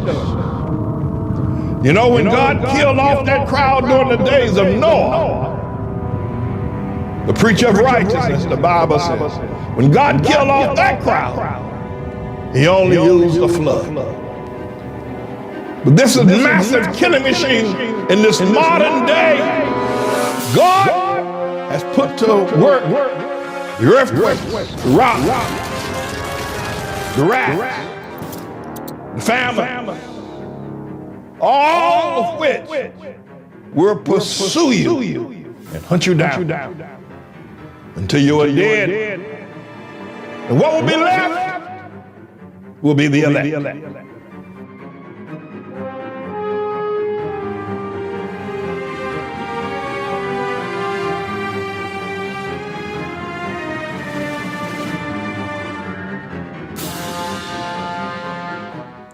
All right, this segment that I've aptly titled for reference purposes going forward as the Oreo cities of the USA, of America. And by Oreo, I mean black on the outside, but white to the core on the inside. And that is the inside that determines the direction.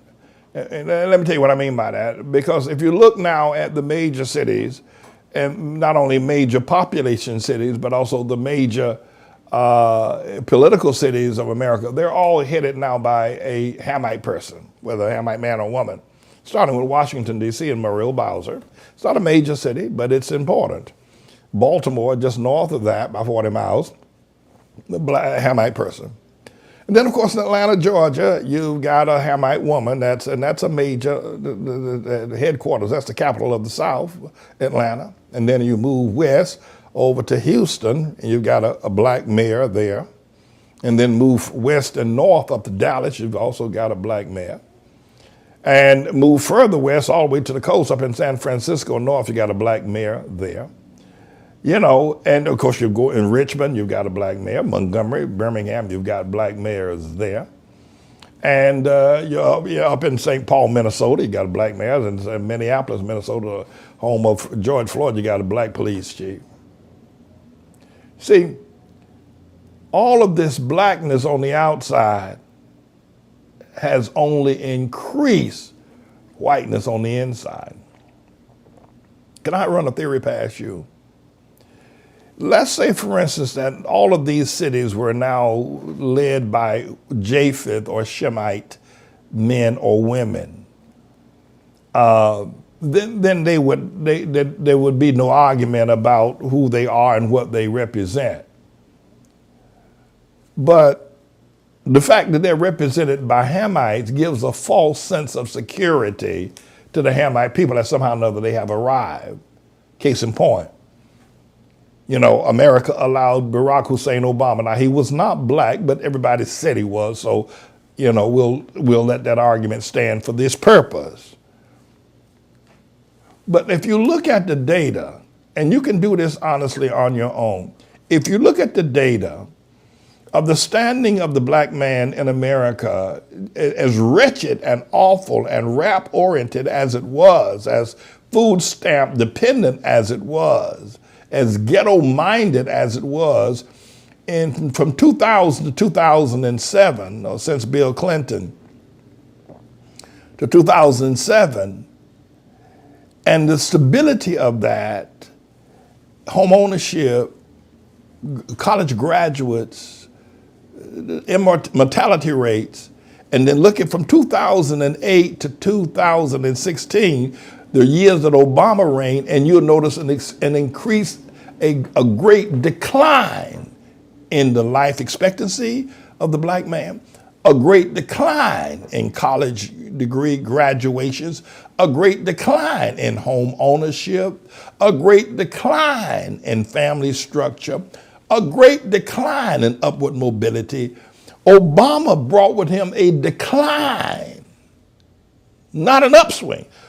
Check it out yourself. Prove me wrong. Check it. Obama brought a decrease, not as bad. If things were bad in 2000, they were from 1992 to 2000, Bill Clinton's reign. You know, things were what they were. They weren't great by any stretch of the imagination. And under George Bush, they weren't great, but they got worse under Obama. Check out the number of police shootings under Obama as opposed to George Bush, a Republican, Texan. Now go ahead and do it. Go ahead and do it. Go ahead and do it. Check out the police shootings. Check out the number of food stamp recipients. Check out the unemployment rate. Go ahead and do it. Check out the imprisonment. Check out the murders under Obama in Chicago as opposed to the rest of the world. Under Obama, the black on black murders in Chicago succeeded the deaths in Iraq and Afghanistan. Come on now. That's right. So they're nothing but Oreos, these black mayors. You would be better off if the mayor of Atlanta right now was white. Probably Rayshard Brooks would probably be alive. That's right. No.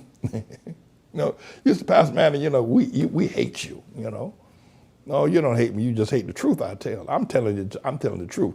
These black folk, they're nothing but Oreos. And by the way, they're black on the outside, but they're white as they can possibly be on the inside. And they'll do anything that they possibly can. They'll do anything that they possibly can to keep those jobs as mayors and politicians. And then they want to move on up into the Congress and become president and all that other kind of stuff, but they ain't doing nothing for black folk.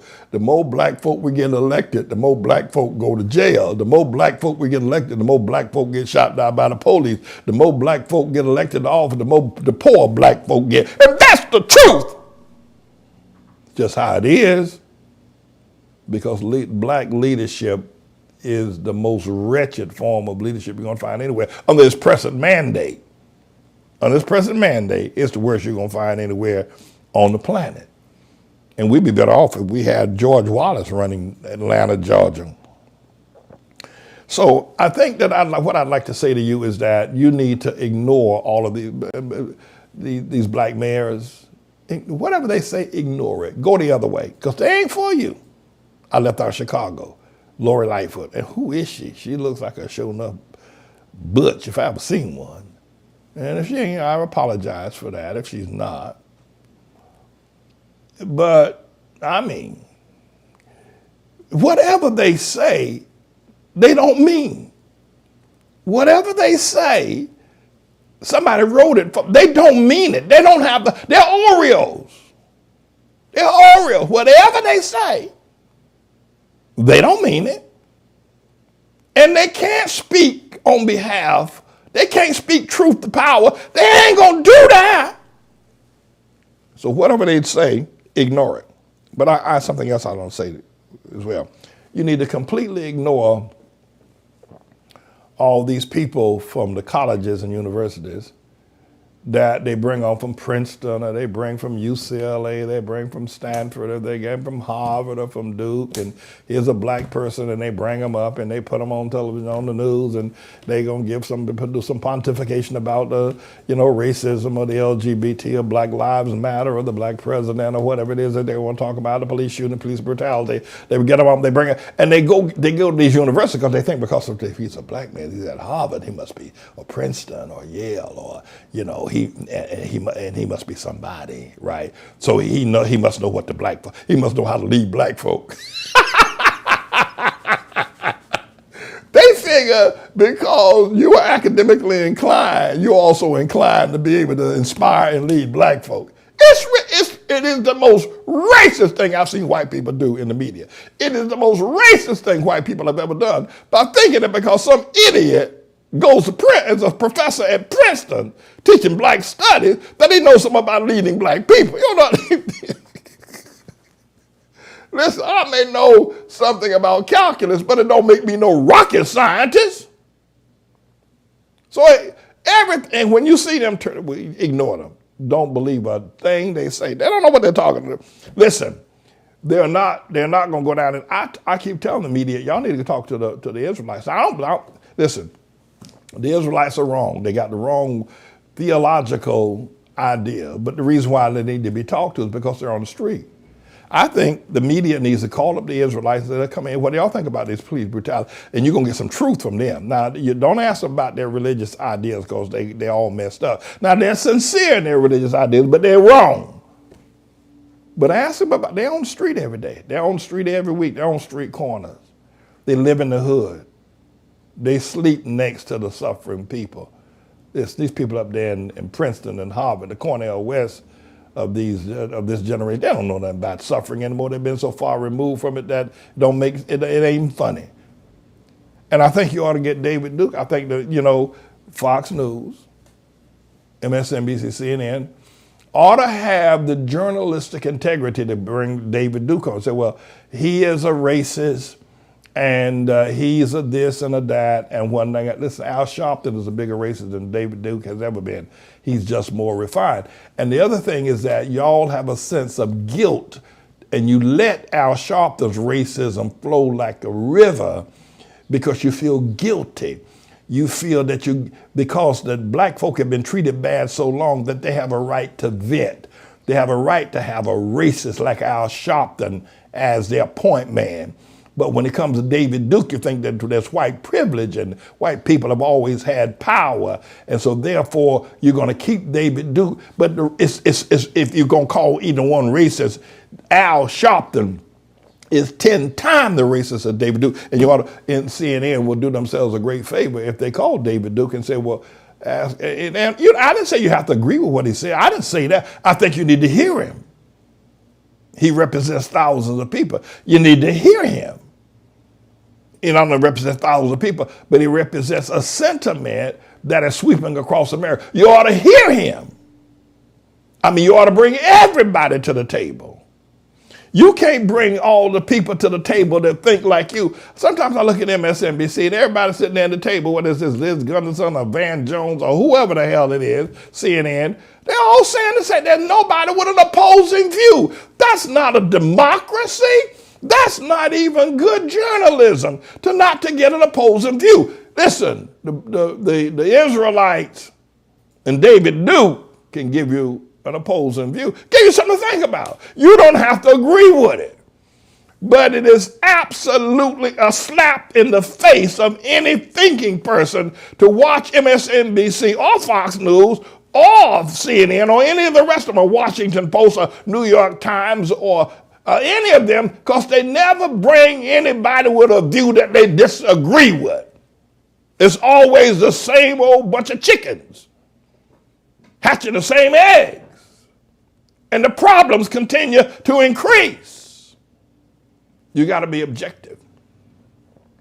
David Duke, the Israelites, and some other people, the Rastas, you need to bring them in. That's right. You need to hear from them and see what it is. So I would say to you that you ought to completely ignore all these so-called college professors trying to tell you how to lead your life. Listen, they get paid to keep you sterilized. They get paid. Listen, let me tell you something. Eddie Glaude, Cornel West, Michael Eric Dyson, Liz Gunderson, all these people, they are the new Tuskegee sterilization people.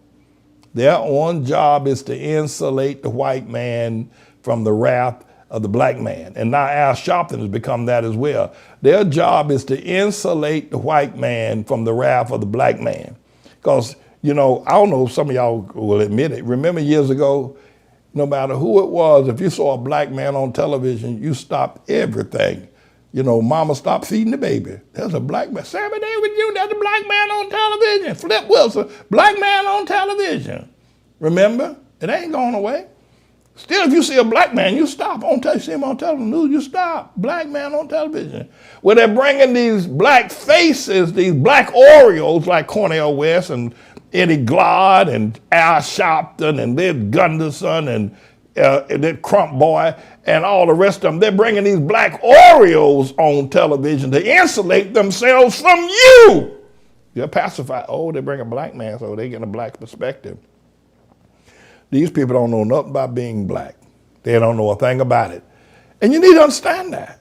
And that's why the problems are getting worse. You would have thought with 8 years and Obama had the hammer of the White House that the world for black people would be paradise by now. It got worse. Come on now. Come on. Don't you sit there and tell me he did something for you. The only people that benefited from Obama are the LGBT crowd. They can now marry man to man and woman to woman. After that, he ain't done nothing. He's a has-been. The biggest disappointment in political analysis, the biggest disappointment in presidential history. So I think that you need to be aware of that. They're just insulation. They bring them on just to protect themselves, to keep y'all from storming CNN. That's why they bring all these black folk, because y'all stop when y'all see that. Now, I'm going to wrap this up, but I got to tell you something. Black Lives Matter. Black Lives Matter is worse than the Nazi Party. You know, when the Nazi Party got started in Germany, everybody thought it was a nice idea. Oh, the reconstruction of the economy of Germany, the restoration of the German ideal since World War II, and our signing of that treaty in Alsace-Lorraine. the reinvigoration of the German people as a great and a noble Aryan race, the Nazi Party. Nobody at the time was thinking about it going to kill the Jews. That's what they're going to do. That a leader would rise and put Jews in the oven and start a world war that would kill 100 million people. Nobody thought about it at that time. The Nazi Party was once a proud and a respected name. It was an offshoot of the German parliamentary procedure, but it was once a respected name, the Nazi Party. It wasn't until Hitler made it a killing machine that it became a demarcation of degradation and absolute hatred. So Black Lives Matter, right? Here y'all go. Here y'all go. Black Lives Matter. No, the hell they don't. Trust me, I've been black all my life. I live black. Black lives don't matter to black people. I can tell you that right now. If Black Lives Matter, Chicago would be a heaven. Chicago, they would have been in Chicago, and the 4,000 people that lost their lives on black crime in Chicago between 2008 and 2016, 4,000 black people were killed by black on black crime. Not that much. That's just 1 year. Black on black crime. And no Black Lives Matter marching. 4,000. There are more people killed in Chicago during the Obama administration than killed in Iraq or Afghanistan. Black lives don't mean a damn matter, don't mean it's a lie. One of the biggest lies told, and by the way, it has the potential now that it's hooked up with LGBT trannies to become a monster, now supported by the liberal media. Because 99.999% of the people in liberal media and even Fox News are LGBT leaning or actually LGBT card carriers in media. If there's one place you can find people that are switch hitters and abominable practice, go to the media. Every last one of them, everywhere you shake a stick, you're shaking a stick. And every newspaper, every reporter, every TV camera, every last one of them, everywhere you shake a stick, you're shaking a stick at an LGBT person. And now the media is now promoting, gave them over $1 billion worth of free advertising over the last couple of weeks. Imagine that. But you know, Black Lives Matter don't march against Planned Parenthood, where black women kill black babies to the tune of thousands per year. They've not held one march against Planned Parenthood. So black lives don't matter when a black mama is killing her baby. You say, well, abortion is legal. It's still killing the baby. The baby was alive. But that don't matter, right? That don't matter. No, that don't matter. No, they don't march against Planned Parenthood. And they don't march against black on black crime. Now, Black Lives Matter don't march against rap music that degrades the black woman, that calls her the lowest names on the planet, degrades her very essence. It don't matter then when a black woman is degraded and people make millions of dollars off of talking about the black mothers of our communities and of our children and rap music, right? Don't matter then. No, black lives don't matter then. No, it doesn't. And the other thing I think is very important that we understand is that all of this is a part of the tribulation, and that's one of the reasons why it is so pervasive and so powerful. And I got news for you. It will not be stopped. At least Nazism was stopped in World War II. Remnants of it, neo-Nazis still today roam the earth. The disappointing news about these Oreo politicians, these Keisha Lance Bottoms, these Mario Bowsers, these mayors, Lori Lightfoot. The disappointing news about these Oreos of Cornel West and Eddie Glott and Al Sharpton, the Obamas, these Oreo, and Obama was a true Oreo. I swear if there was ever an Oreo, that boy was an Oreo. Black on the outside, if you will, but white on the inside. Is that these are events of the tribulation. And as a result of that, they will not be stymied nor stopped. They will only increase.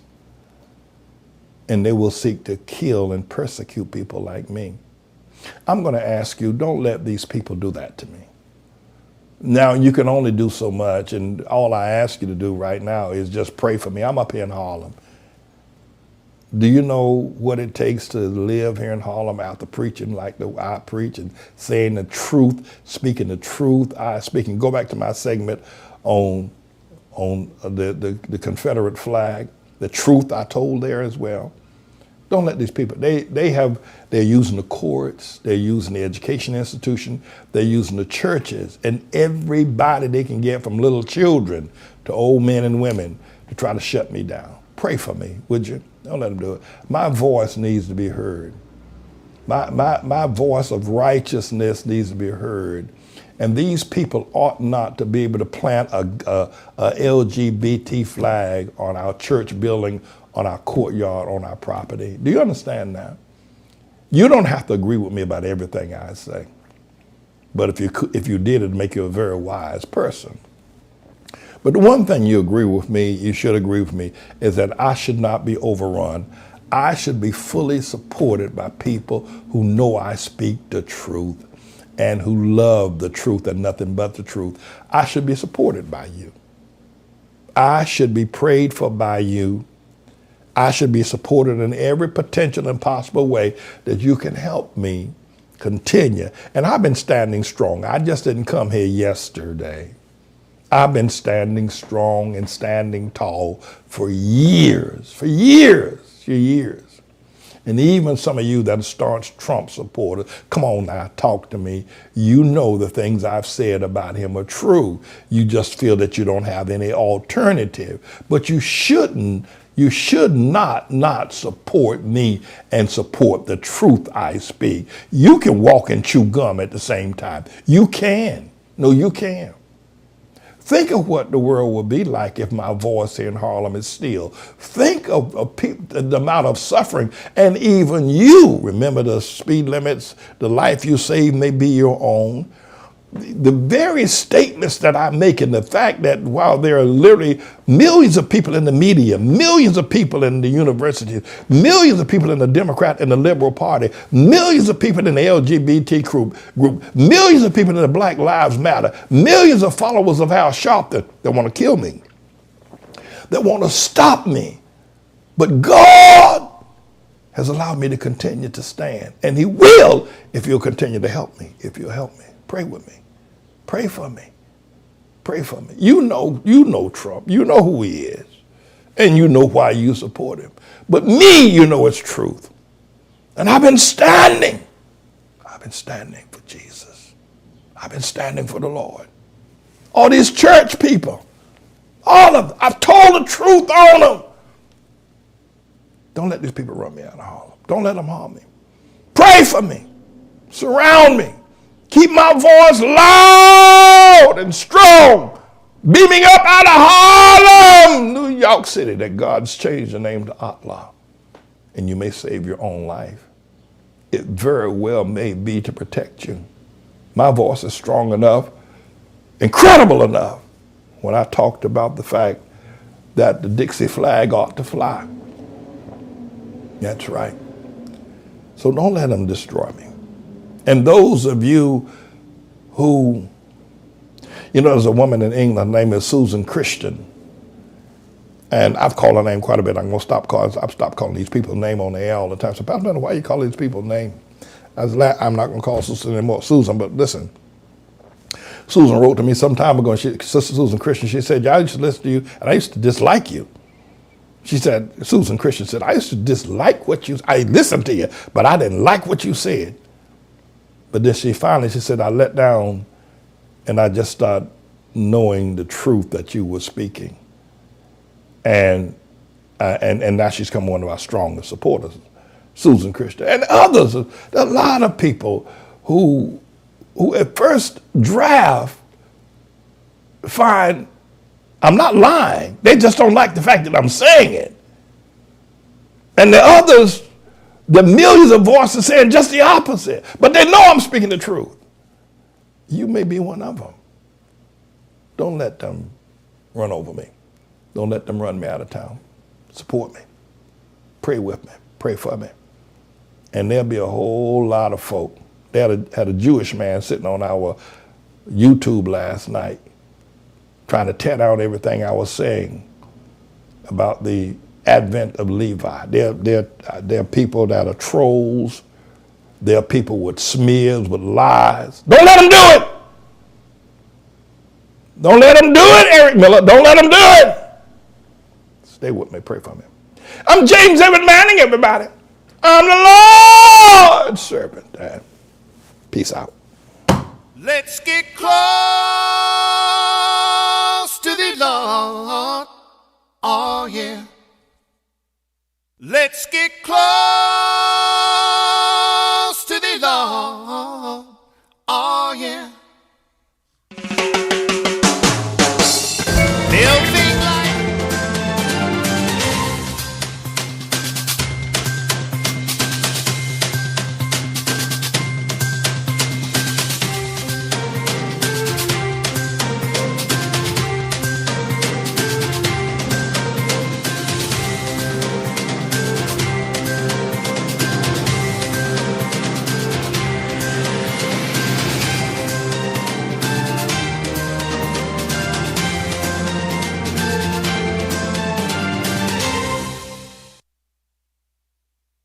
Welcome, everyone, to this week's edition of the Current Events class, or should I say the very special Father's Day edition of the Current Events class, because today I have some of our fathers of some of our students from Great Tomorrow's Elementary, Middle, and ATLAH High School.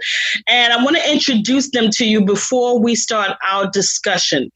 We have Elder LaFleur, who is the superintendent of Great Tomorrow's Elementary, Middle, and ATLAH High School. We have El Capitan Abraham Farr, who is also a father he is actually the father of the $160,000 man, Jeremiah Farr, but he also has another son in our school. We have Mohamed Traore, who has a son in our school. And we have El Capitan Isaiah LaFleur, who also has children in our school. Welcome, fathers. Welcome, all of you. How are you all doing today? Doing good. Okay, good. So we're going to celebrate Father's Day this weekend, on Sunday to be exact, as Father's Day. So I thought it'd be a good idea to have some of our fathers from the students of our school on the broadcast today. We have other fathers as well, but they were not able to make it. So let me just say in advance, thank you for taking the time to do this with me. You all are very busy. You all are working on a daily basis. So I appreciate you taking the time out to do today's Current Events class. But I want to get started with this. All of you have students or children who are in our school system, from elementary to middle school. And again, Captain Farr, your son graduated from our high school. So I want to ask you individually, how has the school affected your children? What changes have you seen in your children as a result of being in our school system or going through our school system and so forth? And Mr. Traore, I want to start with you. You are the father of Brahima Traore, who is in the 5th grade, getting ready to graduate, going to middle school. And I want to ask you, how has the school affected Brahima? What changes have you seen in him? Thank you for asking. I don't know, where to start. Brahima has made a lot of change through the system education ATLAH, because 2 years ago, before Brahima get into the school, Great Elementary School, it was kind of desperate because I don't know what to do. I was stuck. So when you get into the school 2 years ago, now he's in 5th grade, fifth grade. So I see a lot of changes, positive change. Because before, the boy didn't have any desire to go to school because he was bullying, so many problems. And sometimes I go late to work because of the problem going on in the school. But since Brima started school at Great Elementary School, all this has gone, and I have a free mind. Brima has made a lot of progress, improved a lot. So I see him like a leader now. So he's building a great leadership in the school. Behavior has improved a lot. I couldn't believe that could happen. Because 2 years ago, if somebody told me that your son will change, I couldn't believe it. Because the way he was bullying and the way he was behaving was so bad. But the school helped a lot to improve his behavior. So academically, he was kind of behind because supposed to start 4th grade from school, like first grade level.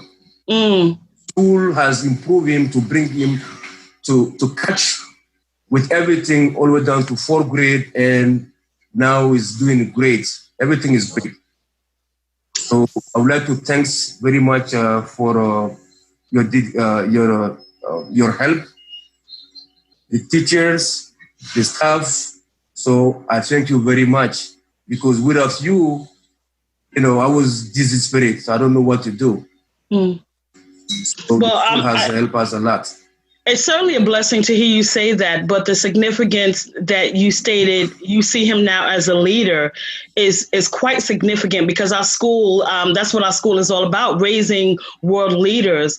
And so thank God that you were able to see those changes in Brahima and make such a statement. Captain Farr, as stated earlier, you have a son who has graduated from our high school. So he's been in our school since he was a little bitty boy. And now he's moved on. He's going to his sophomore year in college.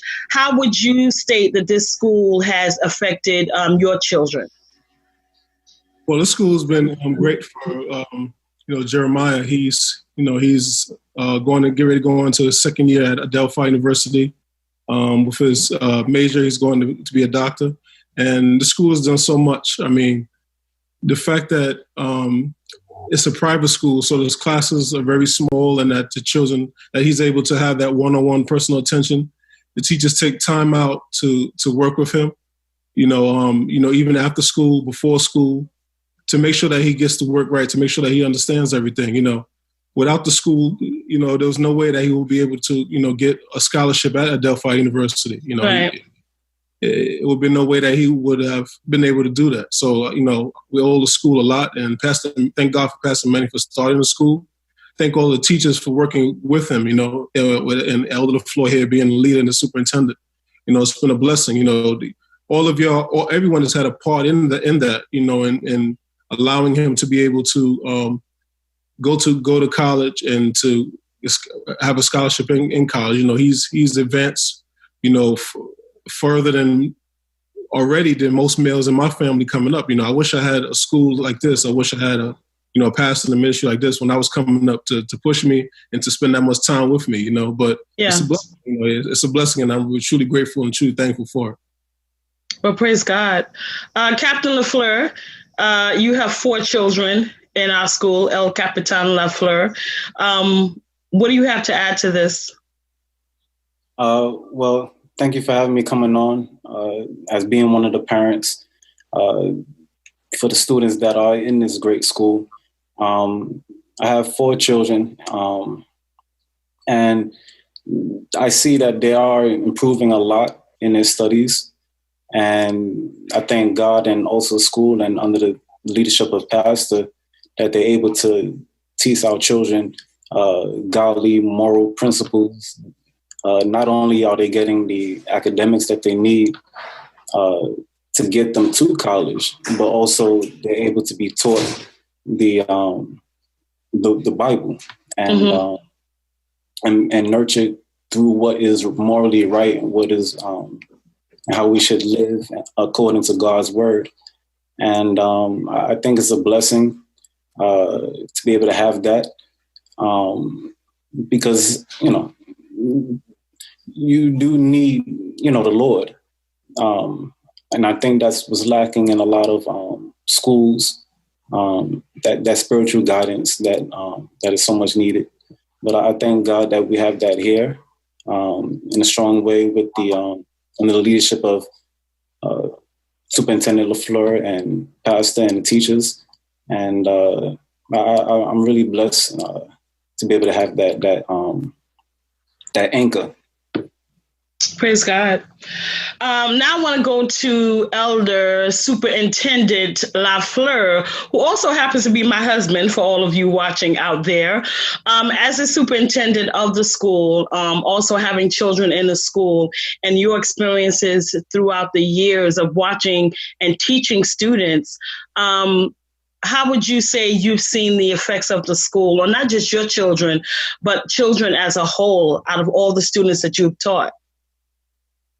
Well, I can say it's been like a miracle for almost every child that has come into this ministry and school. I can't take credit for anything. It's been the Lord. It's I've been obedient to what the Word of God says. Our motto is all excellence all the time. Mm-hmm. And as we are teaching the students, especially my children and everybody else's children, we are like a family. And the pastor puts a lot of emphasis on us having knowledge, us not going out there and just playing sports and things like that, but going out there to be leaders in the world, to go out there and build businesses, become great. So as I have been working in this ministry, I've been here for about 17 years, and it's just been a blessing for me. I can't really take credit for it because, as you know, that when I first started teaching, I was a novice, and I just followed what the Lord said, and then the Lord blessed my hands. And I just put my whole heart into making sure that the students need to get what they need. Right. And that's it. Well, praise God for that. It truly is a blessing to have you all share with me today. I want to ask you all this question. I want to turn the corner for a second and ask you all, as men, as fathers, as Hamite men, to those who don't understand Black men, raising children in this day and age with everything that's going on in the world. We're dealing with the coronavirus. We're dealing with all of the protests that you all see. As men who are raising, all of you have sons, but not just sons, you raising children in general. How has it been for you in raising children in this day and age that we are living in? Mr. Traore, how has it been for you? It's kind of tough because the coronavirus is here, so people, they start inside for a while. The job also is less job. So, and also when we leave the kids with today life where they have access to multiple media like Facebook or YouTube. Mm-hmm. Sometimes even games, so they get so much addicted, so you have to be on top of them, on the kids. Right, yeah. Otherwise, it's really, really tough because they get connection with, even though they are getting a good education from school, mm-hmm. Being that they have their devices where they can get connected to other people, strangers from outside, so make it a little bit difficult because you have to really keep your eyes on them 24 hours. Yeah, certainly so. And Captain Farr, how's it been for you? Well, kind of bouncing off what Brother Traore said, it has been kind of difficult, especially with social media, as far as the things that they can see on social media. Now they have access to pretty much everything in the world. I mean, when I was their age, the internet was kind of just starting, so it was, it wasn't as advanced as it is now. So, I mean, there were things that you were exposed to, but, it wasn't instant, Nowadays a lot of children they don't care. They rather stay in the house all the time. They don't want to go outside. They don't need to go outside. I mean, when I was coming up, we wanted to go outside, ride our bikes, play a game called Skelsy or shoot tops, or whatever they call it. Now, but a lot of these kids, you tell them that now, they don't know what you're talking about. It's been very difficult. And also with this LGBTQ thing, it's like I think one time I was watching something with Shadrach on TV. It's either Jeopardy or something, a regular show to Jeopardy. It's a learning show where they can learn history and things. But they have a commercial that comes on with two gay men or something kissing, or LGBT couples, and they show this on TV all times of the day now, and it's like. Right. It's crazy. It's like I got to tell them to turn away. I got to tell them to turn the TV off. It's very difficult because they're making this part of the normal now. They're making it the norm, and we have to constantly push against that. Tell them no. Let them know that it's wrong. It's wrong and it's wrong. That's why I thank God for pastor to keep preaching against this. So they can, anytime they hear pastor preaching, they can hear him preaching that it's wrong. It's against God's word. It's against the Bible. Because everybody around them in all of the world is condoning it. So it's difficult just to say the least. And Captain LaFleur, as the youngest father here amongst all of the fathers, how would you say it's been raising your children in this day and age? Well, I agree with Brother Traore and El Captain Farr.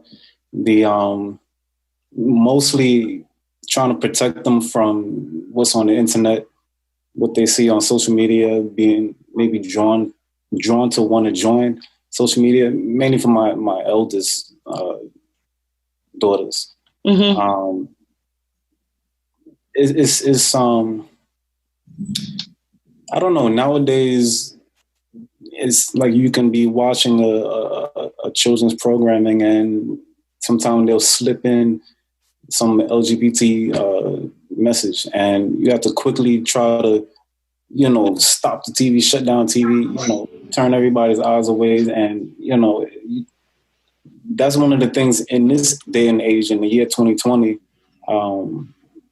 that I find difficult having to deal with as a father. Right. Growing up, I didn't have to worry about, all that stuff. Everybody, knew that was wrong. Everybody condemned it. And it was pretty much, it wasn't highlighted as something that everyone should do, openly. Yeah. And so, having all these things on television and on the internet is one of the biggest things I see as a parent, to try to, let them know that that's wrong. That's why also it's good that they have that balance, that they know with the help of the school and with the help of Pastor Manning, mm-hmm. that they're able to be taught, what is right and what is wrong, biblically. Right. And we just continue to teach our children, and just pray for them, Yeah. Elder LaFleur, you've seen so many children come through the school throughout the years. How has it been raising children for you in the day and age in which we live? Well, what I can say is that I find myself talking about things to 5-year-olds that, you should really talk to them about when they're like, 15, 16, 17.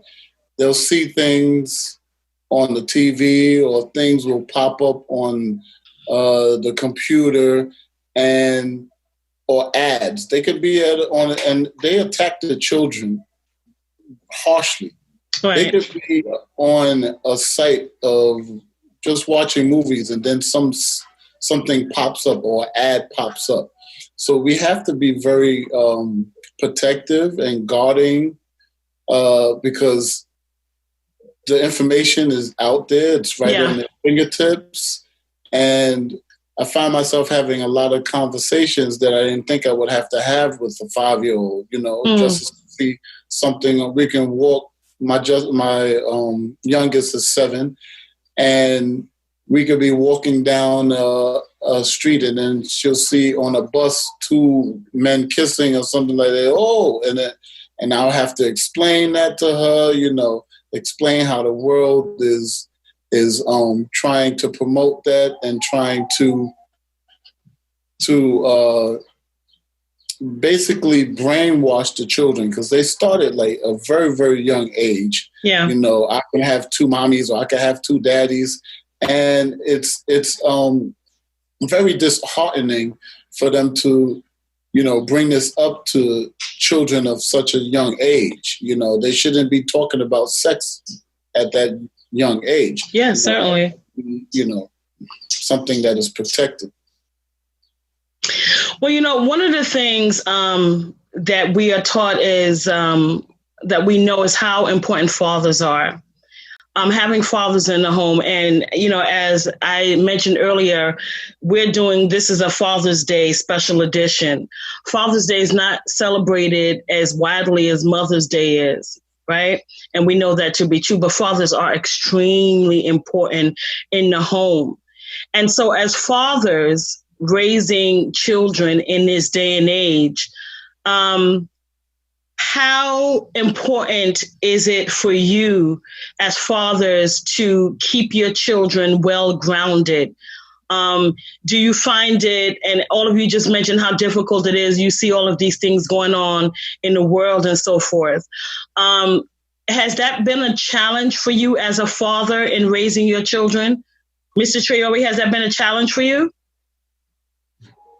Raising children it's something that it have a start date, but it doesn't have any end date. Because this is something that you have to be on top until they become a good grown up. Right? So because as a father, so you cannot be happy whether you are billionaires or millionaires, or you are you are well educated. You're not gonna be succeed in your life if you fail on education in your children. Right.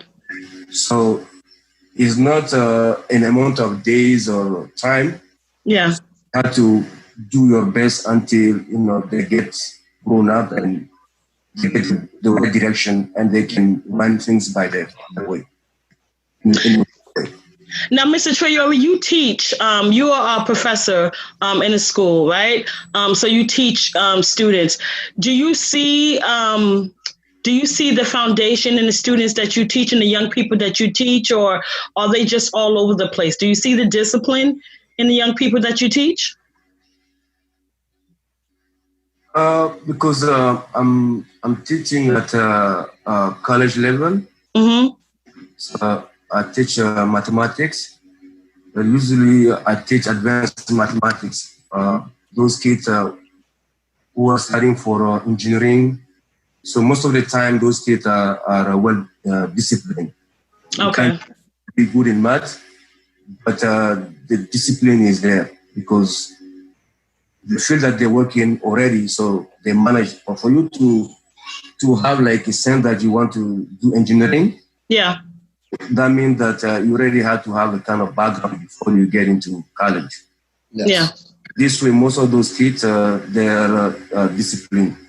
But the few people who like behave that they don't care much, most of the time is because of the job. So probably they don't do the homework on time, or they do the assignments, or because just the job they did some work.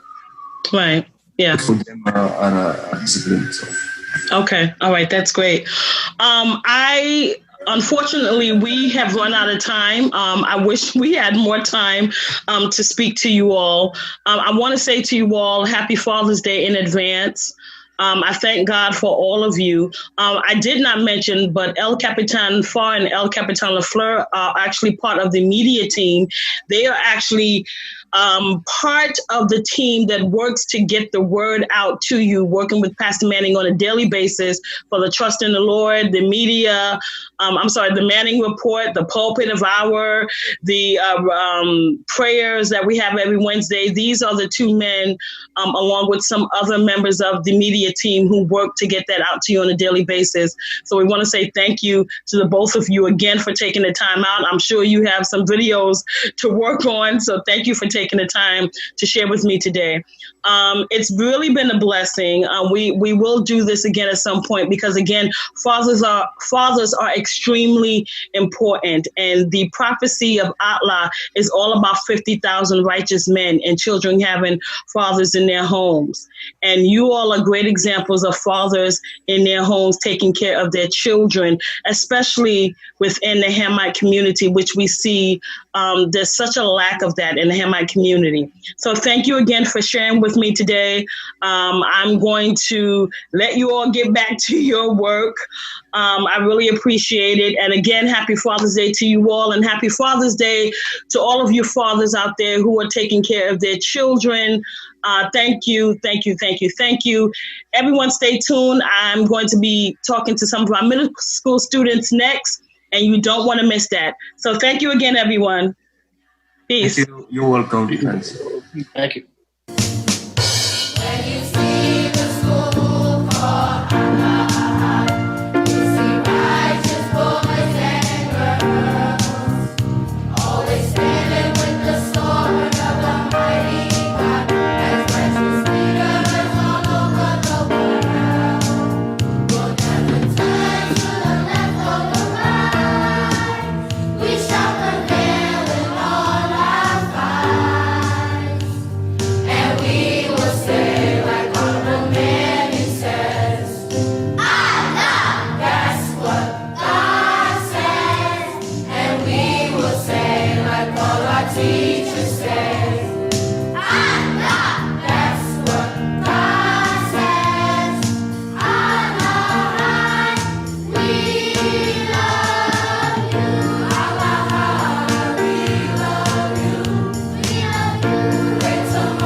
I love the school. At the beginning, I had Zarek only, and it was hell for me to find a peaceful, productive, a good school. Mm-hmm. After Miss Grisby is a lady that does the after-school program, she told me several times to go to the school. And finally, I went, and it's been a complete difference for Zarek because he experienced different schools. Mm-hmm. And the kids, the little ones, they were so used to go to pick up Zarek that everybody knew them before they were enrolled. So the school has been like a second family, like a family for the kids and for me, and they feel safe there. I am a child of the King. I pledge to not be racist against any ethnicity. It doesn't matter what color you are. All that matters is that we are one nation and one for all. We stand for righteousness. When the world comes together as one, we will be the masterpiece that represents the glory of God. Let us all stand together until we die with righteousness and not wickedness. Amen. I am a child of the King, his servant at all times. I am strong. I am blessed. I am special because of the Lord. I am chosen by God, a member of his royal family. I will succeed in all my studies because the Lord is with me. Amen. You guys know I love you, but let me tell you, it's been like a 360 because not only they've been in charter schools, we moved to North Carolina for a year, so they had to experience a whole different state. And when I came back, I put them back into the same charter school they were in just because it was easy and they had their information. But I was looking for a summer camp for them, and I found out through a parent that you guys had summer camp. So I've passed by a million times, but I had no idea you guys had the summer camp.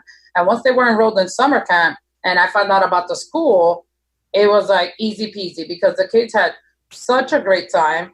They always spoke so highly of everyone there. And they can't stop talking about all the good food that I could never have time to eat. But they're always talking about how, like, it's just like they felt it was an immediate, and immediately I knew that it was the right choice because their reactions they had never said that about another school, you know, Wow. and like other students, they've been in other, you know, charter schools and this, and you try to look at, you know, all the reviews and you try as a parent to make sure that they're happy. Obviously, that's our number one. So once they in summer camp, they were already ecstatic. I already knew it was going to be the right fit. And I am unbelievably grateful, because I feel like I'm just like, I lost my mom 2 years ago, and she was like she was the only person I trusted with my kids. But now I feel like the school is my, like they said, is my second family. Like, I know when I drop them off that I don't have to worry about it at all.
Well, you know, they love it. They love going there.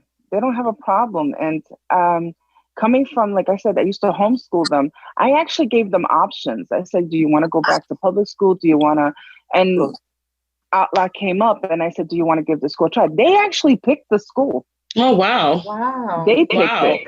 So, and then I said, okay, let's go. And I checked it on, and I put them in, and I haven't had any problems. They feel safe. They get along with everyone. They learn at their own pace, which is great. You know, they're not, you know, pushed to, you know, just, you know, if they, for instance, I know my sons, one of them has trouble with math. He doesn't pick algebra up as quick.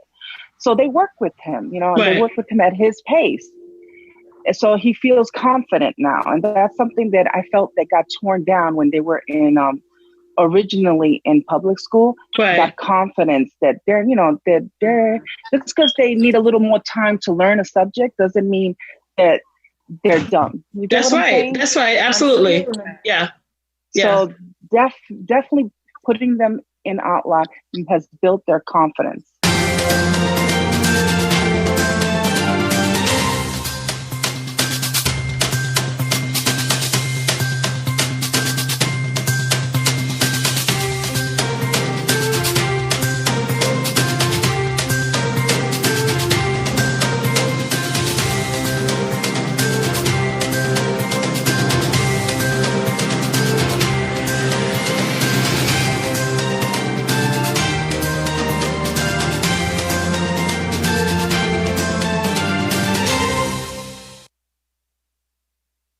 Welcome, everyone. I am Sabbath Rachel LaFleur, and in this week's edition of the Current Events class, I have some of our students, as I have just interviewed some of the fathers for the special Father's Day segment of the Current Events class.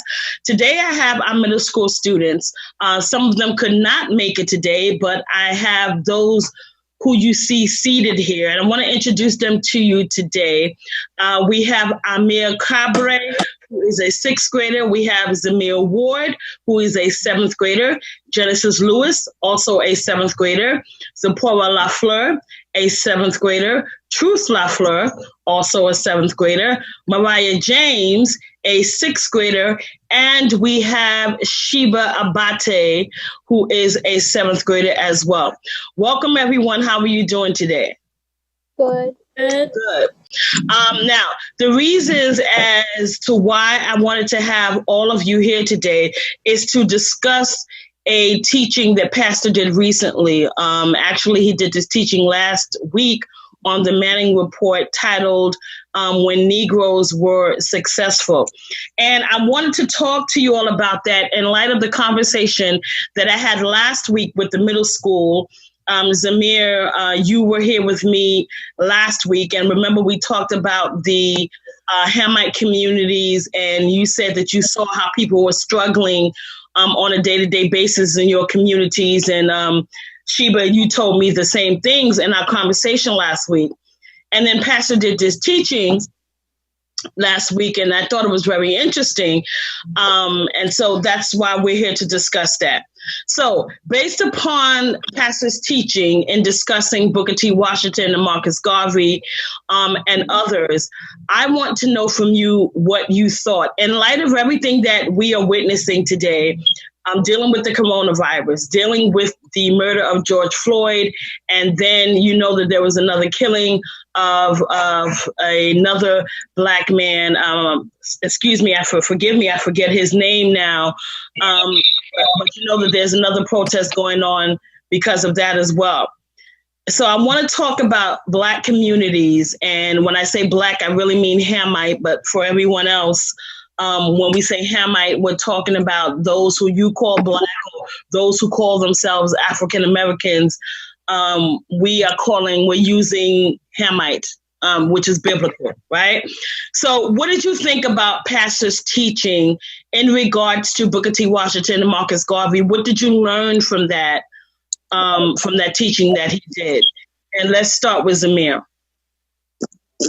I think the teaching that Pastor Manning was talking about was very interesting because he was talking about how the Booker T. Washington and Marcus Garvey did a lot of things for the Black community and was trying to fight for their rights. And even to this day, we're still trying to fight so we can have equal rights. So I thought that was interesting when he was talking about it. Now, you told me last week that you see people struggling on a day-to-day basis in a community in which you live. And you live in a basically all Hamite community, correct, right? Yes, ma'am. So in regards to the times that Pastor was talking about in regards to Black Wall Street, when Hamite people were very successful without all of the things that we're dealing with now today, what do you think? What do you think about the contrast between now and then? I think that it's weird to me because I would think back then they would be struggling, going through the times they were being really things going on back then with the racist people. But now, even in 2020, we're struggling still to get our rights. So I thought that was interesting how back then they were successful, and nowadays we're not that successful as we used to be. Okay, all right. Genesis, what did you think watching that teaching? Something that I did not know, well, I knew but I forgot, was that like Marcus Garvey wanted to take us back to Africa so we can all like live together and own our own businesses there. I thought that was interesting that we all had to, well, he thought that we all had to go back to where we came from to start a new life. And we can't start a new life here or where we are now. Okay. And Amir? I agree with Zamir. Back then, they were trying to do a lot of things for the Black people. They were trying to help us. Okay, when you say they, who are you referring to? Amir? Marcus Garvey. Okay. You're talking about Marcus Garvey. Yes, I hear you. I hear you loud and clear. G2, Sheba, what did you think seeing that teaching? Pastor Manning was very right about certain things, such as, like Genesis said, having Black people go back to their countries, because if you can't make a living here, then I think you could start off where you're from, like where your family is. Because my family, most of them, like about 75% live in our country. So, and your country is where? Tell everyone where your country is. Yes. And so you think, are you saying that you believe that you can be more successful in Ethiopia as your birthplace, or what are you saying exactly? I mean, you could be successful here, like if you put your mind to it. Right. But, you know, like it depends on like if your family's here or like if they're there, you know. Okay. All right. Mariah, what did you think? Well, with the teaching of Booker T. Washington, he loved to learn and he wanted to make sure that all the children got a right education, which I think was very extraordinary to see how a Black man actually wanted his own kind to get a rightful education. Okay. And Truth, what did you think? I think that what Pastor was saying, he was right. But I think that a lot of people are going to say that Malcolm X and Marcus Garvey and all of that, they didn't think that, and that they would support us if they were alive today right now. You're saying that they would support us if they were alive today? I'm saying that I think people would think that they would support them, like LGBTQ and everything like that.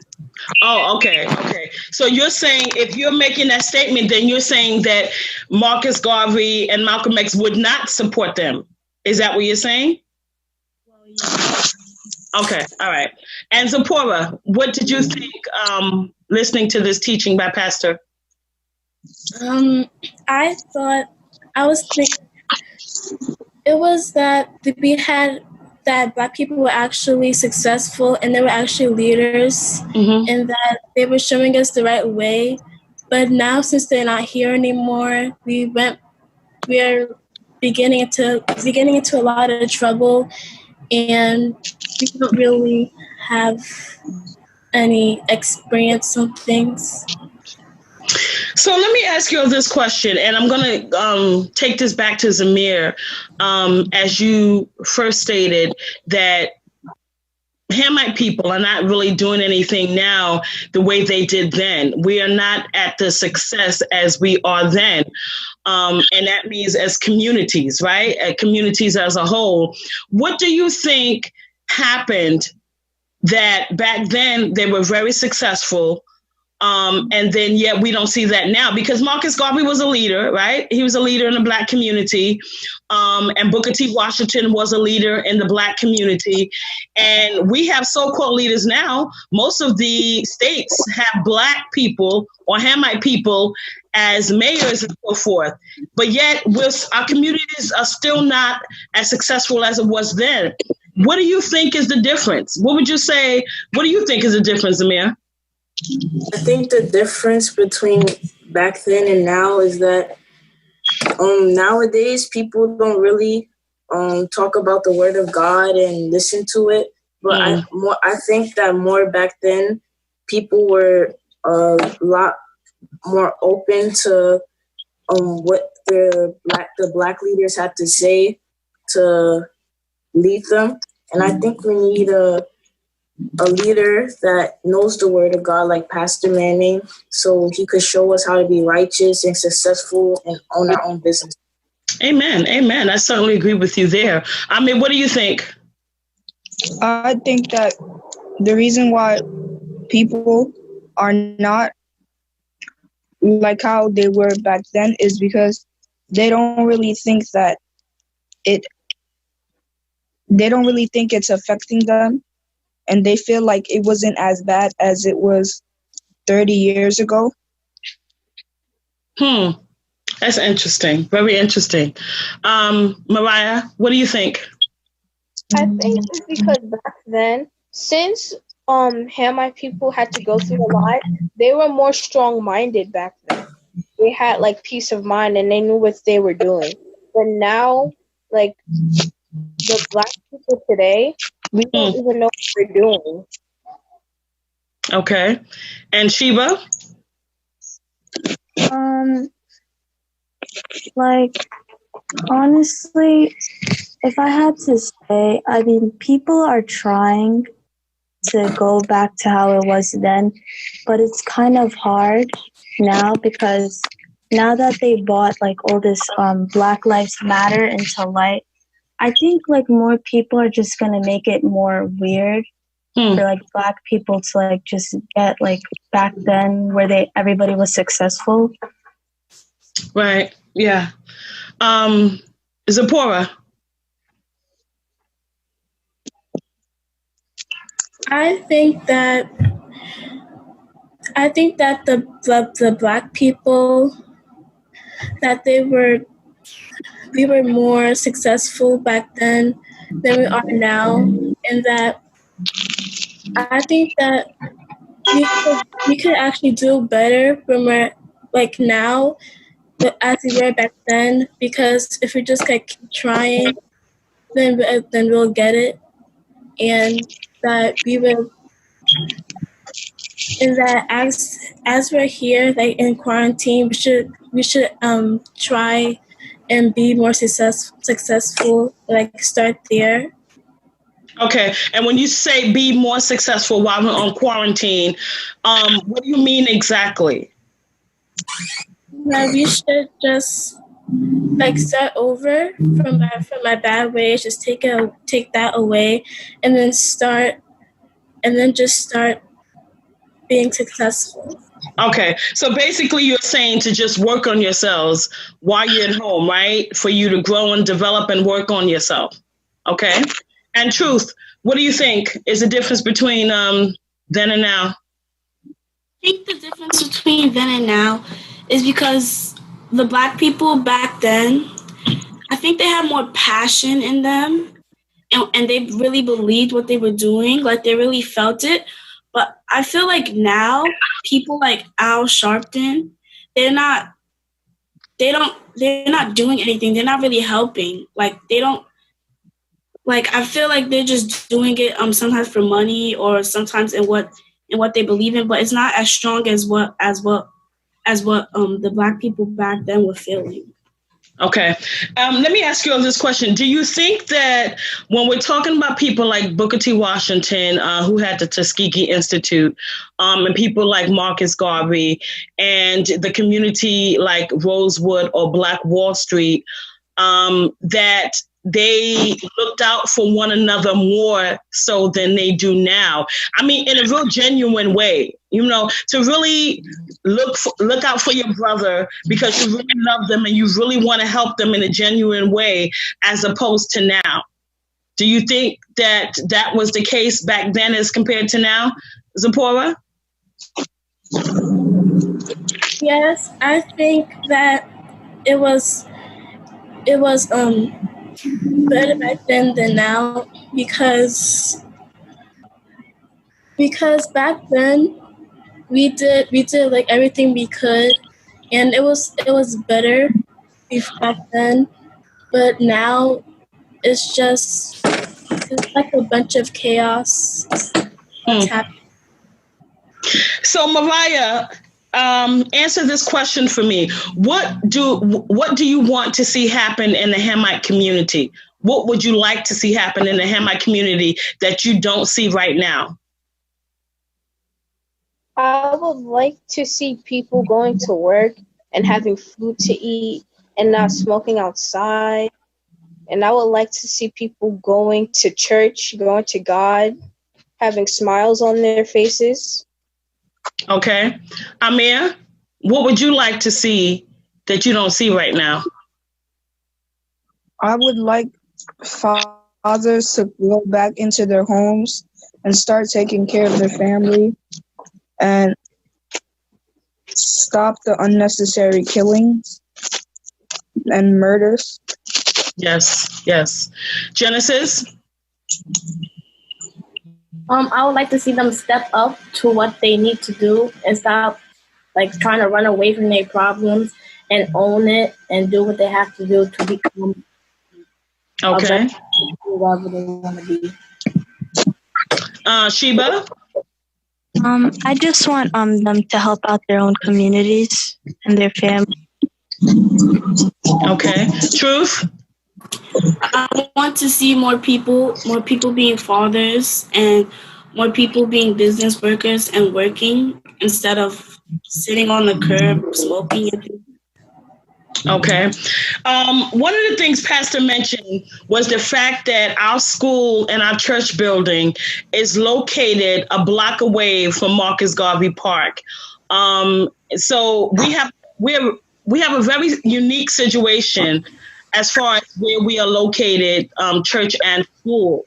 And that's not a coincidence that has happened. When we talk about the greatness of Marcus Garvey, and Pastor Manning has stated all of this, and the fact that we are right there, again, is no coincidence. So my final question to you all is, as you've learned about Marcus Garvey, Booker T. Washington, Rosewood, Wall Street, do you think that it's possible for us to get there again and even do greater things? Do you think it's possible, Mariah?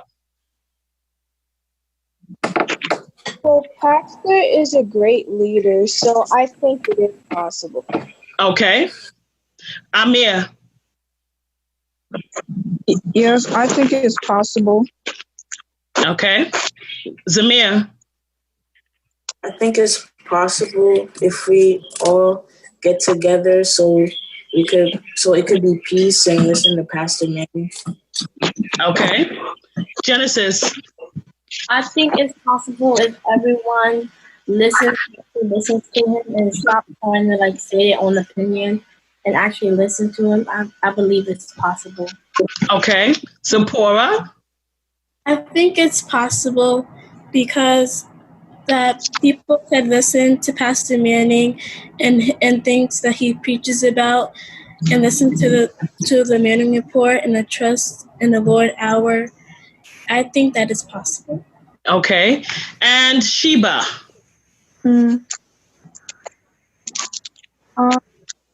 Yeah, I think it's possible too. Like Zipporah said, if you put your mind to it. Okay. So it is definitely possible. Not only is it possible, it is going to happen. And so, as all of you stated so eloquently, listening to Pastor Manning, because he is a great leader, Mariah, as you stated, that God has sent us, we can certainly do all of the things that we saw on Black Wall Street and even more, because we are going to do things that the world has never seen before.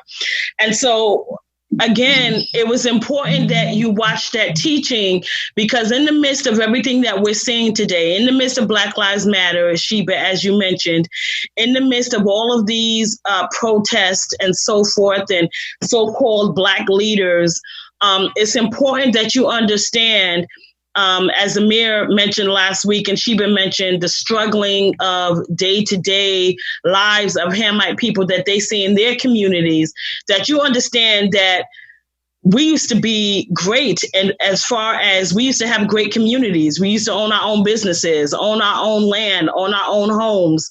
And we did not rely on other people to give us what we needed. We did not rely on the government.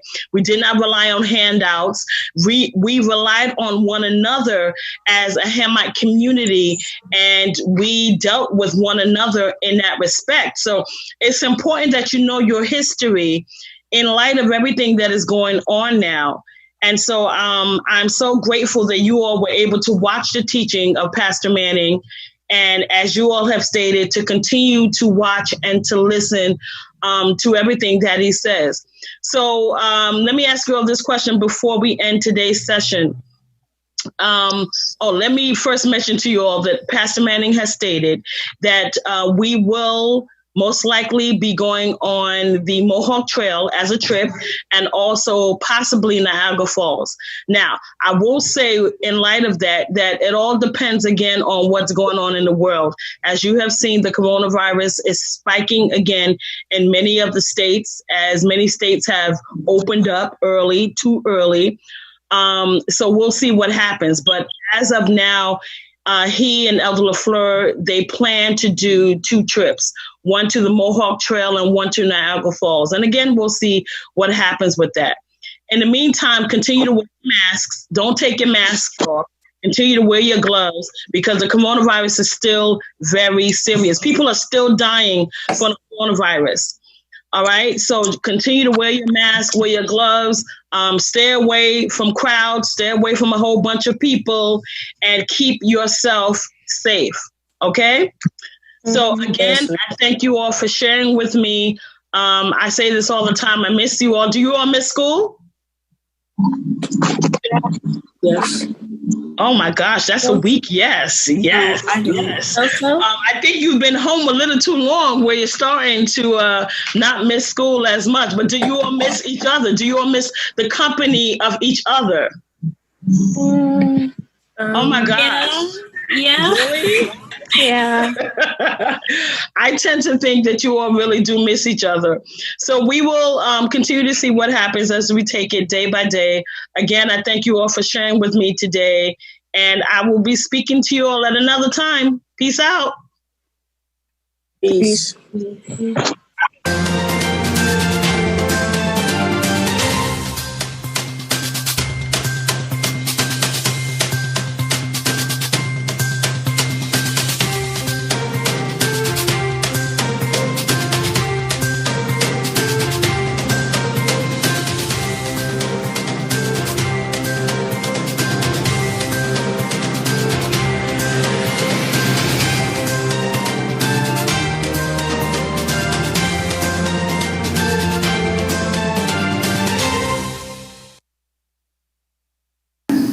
Mr. Trump, I am from Haiti. Mr. Trump, I'm from Haiti. Mr. Trump, I'm from Nigeria. Mr. Trump, I am from Haiti. Mr. Trump, I am from Haiti. Mr. Trump, I'm from Haiti. Mr. Trump, I am from Haiti. Mr. Trump, I am from Haiti. Mr. Trump, I am from Nevis. And Mr. Trump, we are the Lord's people. And hallelujah, boom shakalaka goes right there. My mother started liking the school and let me come here every single year. It has been 5 years and now I'm in the 7th grade. I still love this school. It has taught me a lot of things about the world and all around it, and let me see things I've never seen before, like me participating in the history fair last year. I would like to give thanks to all my classmates for making me feel comfortable and at home here. Please, to all the new and old parents in the school, don't take your kids out of the school because it will probably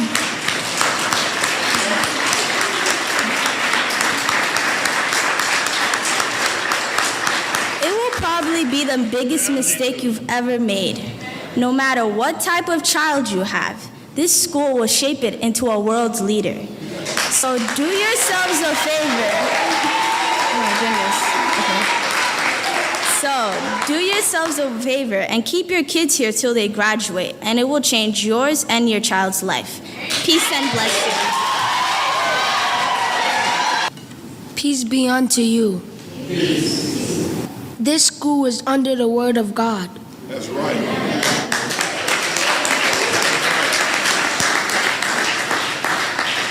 And I like this school because it can never be defeated.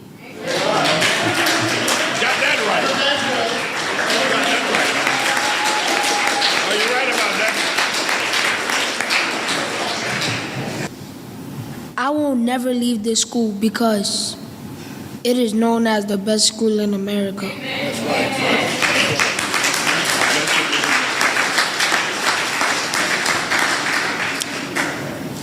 Peace.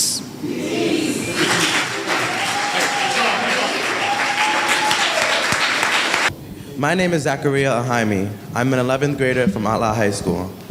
Today I'll be telling you about my experience going to Niagara Falls. But to let you all know, I have never left the country before, nor have I never been that far from home. So I was excited, but also very nervous at the same time. The trip was very long, but with my fellow classmates with me, it wasn't as nearly as boring as it would have been. When we got to the hotel, it was amazing. It had a great interior design. The hotel itself was amazing, and we had a great view of the falls themselves. We even got to see them change colors. We got to see them to red, to blue, even to a full rainbow. The breakfast there was nice as well, but I still kind of miss the school breakfast.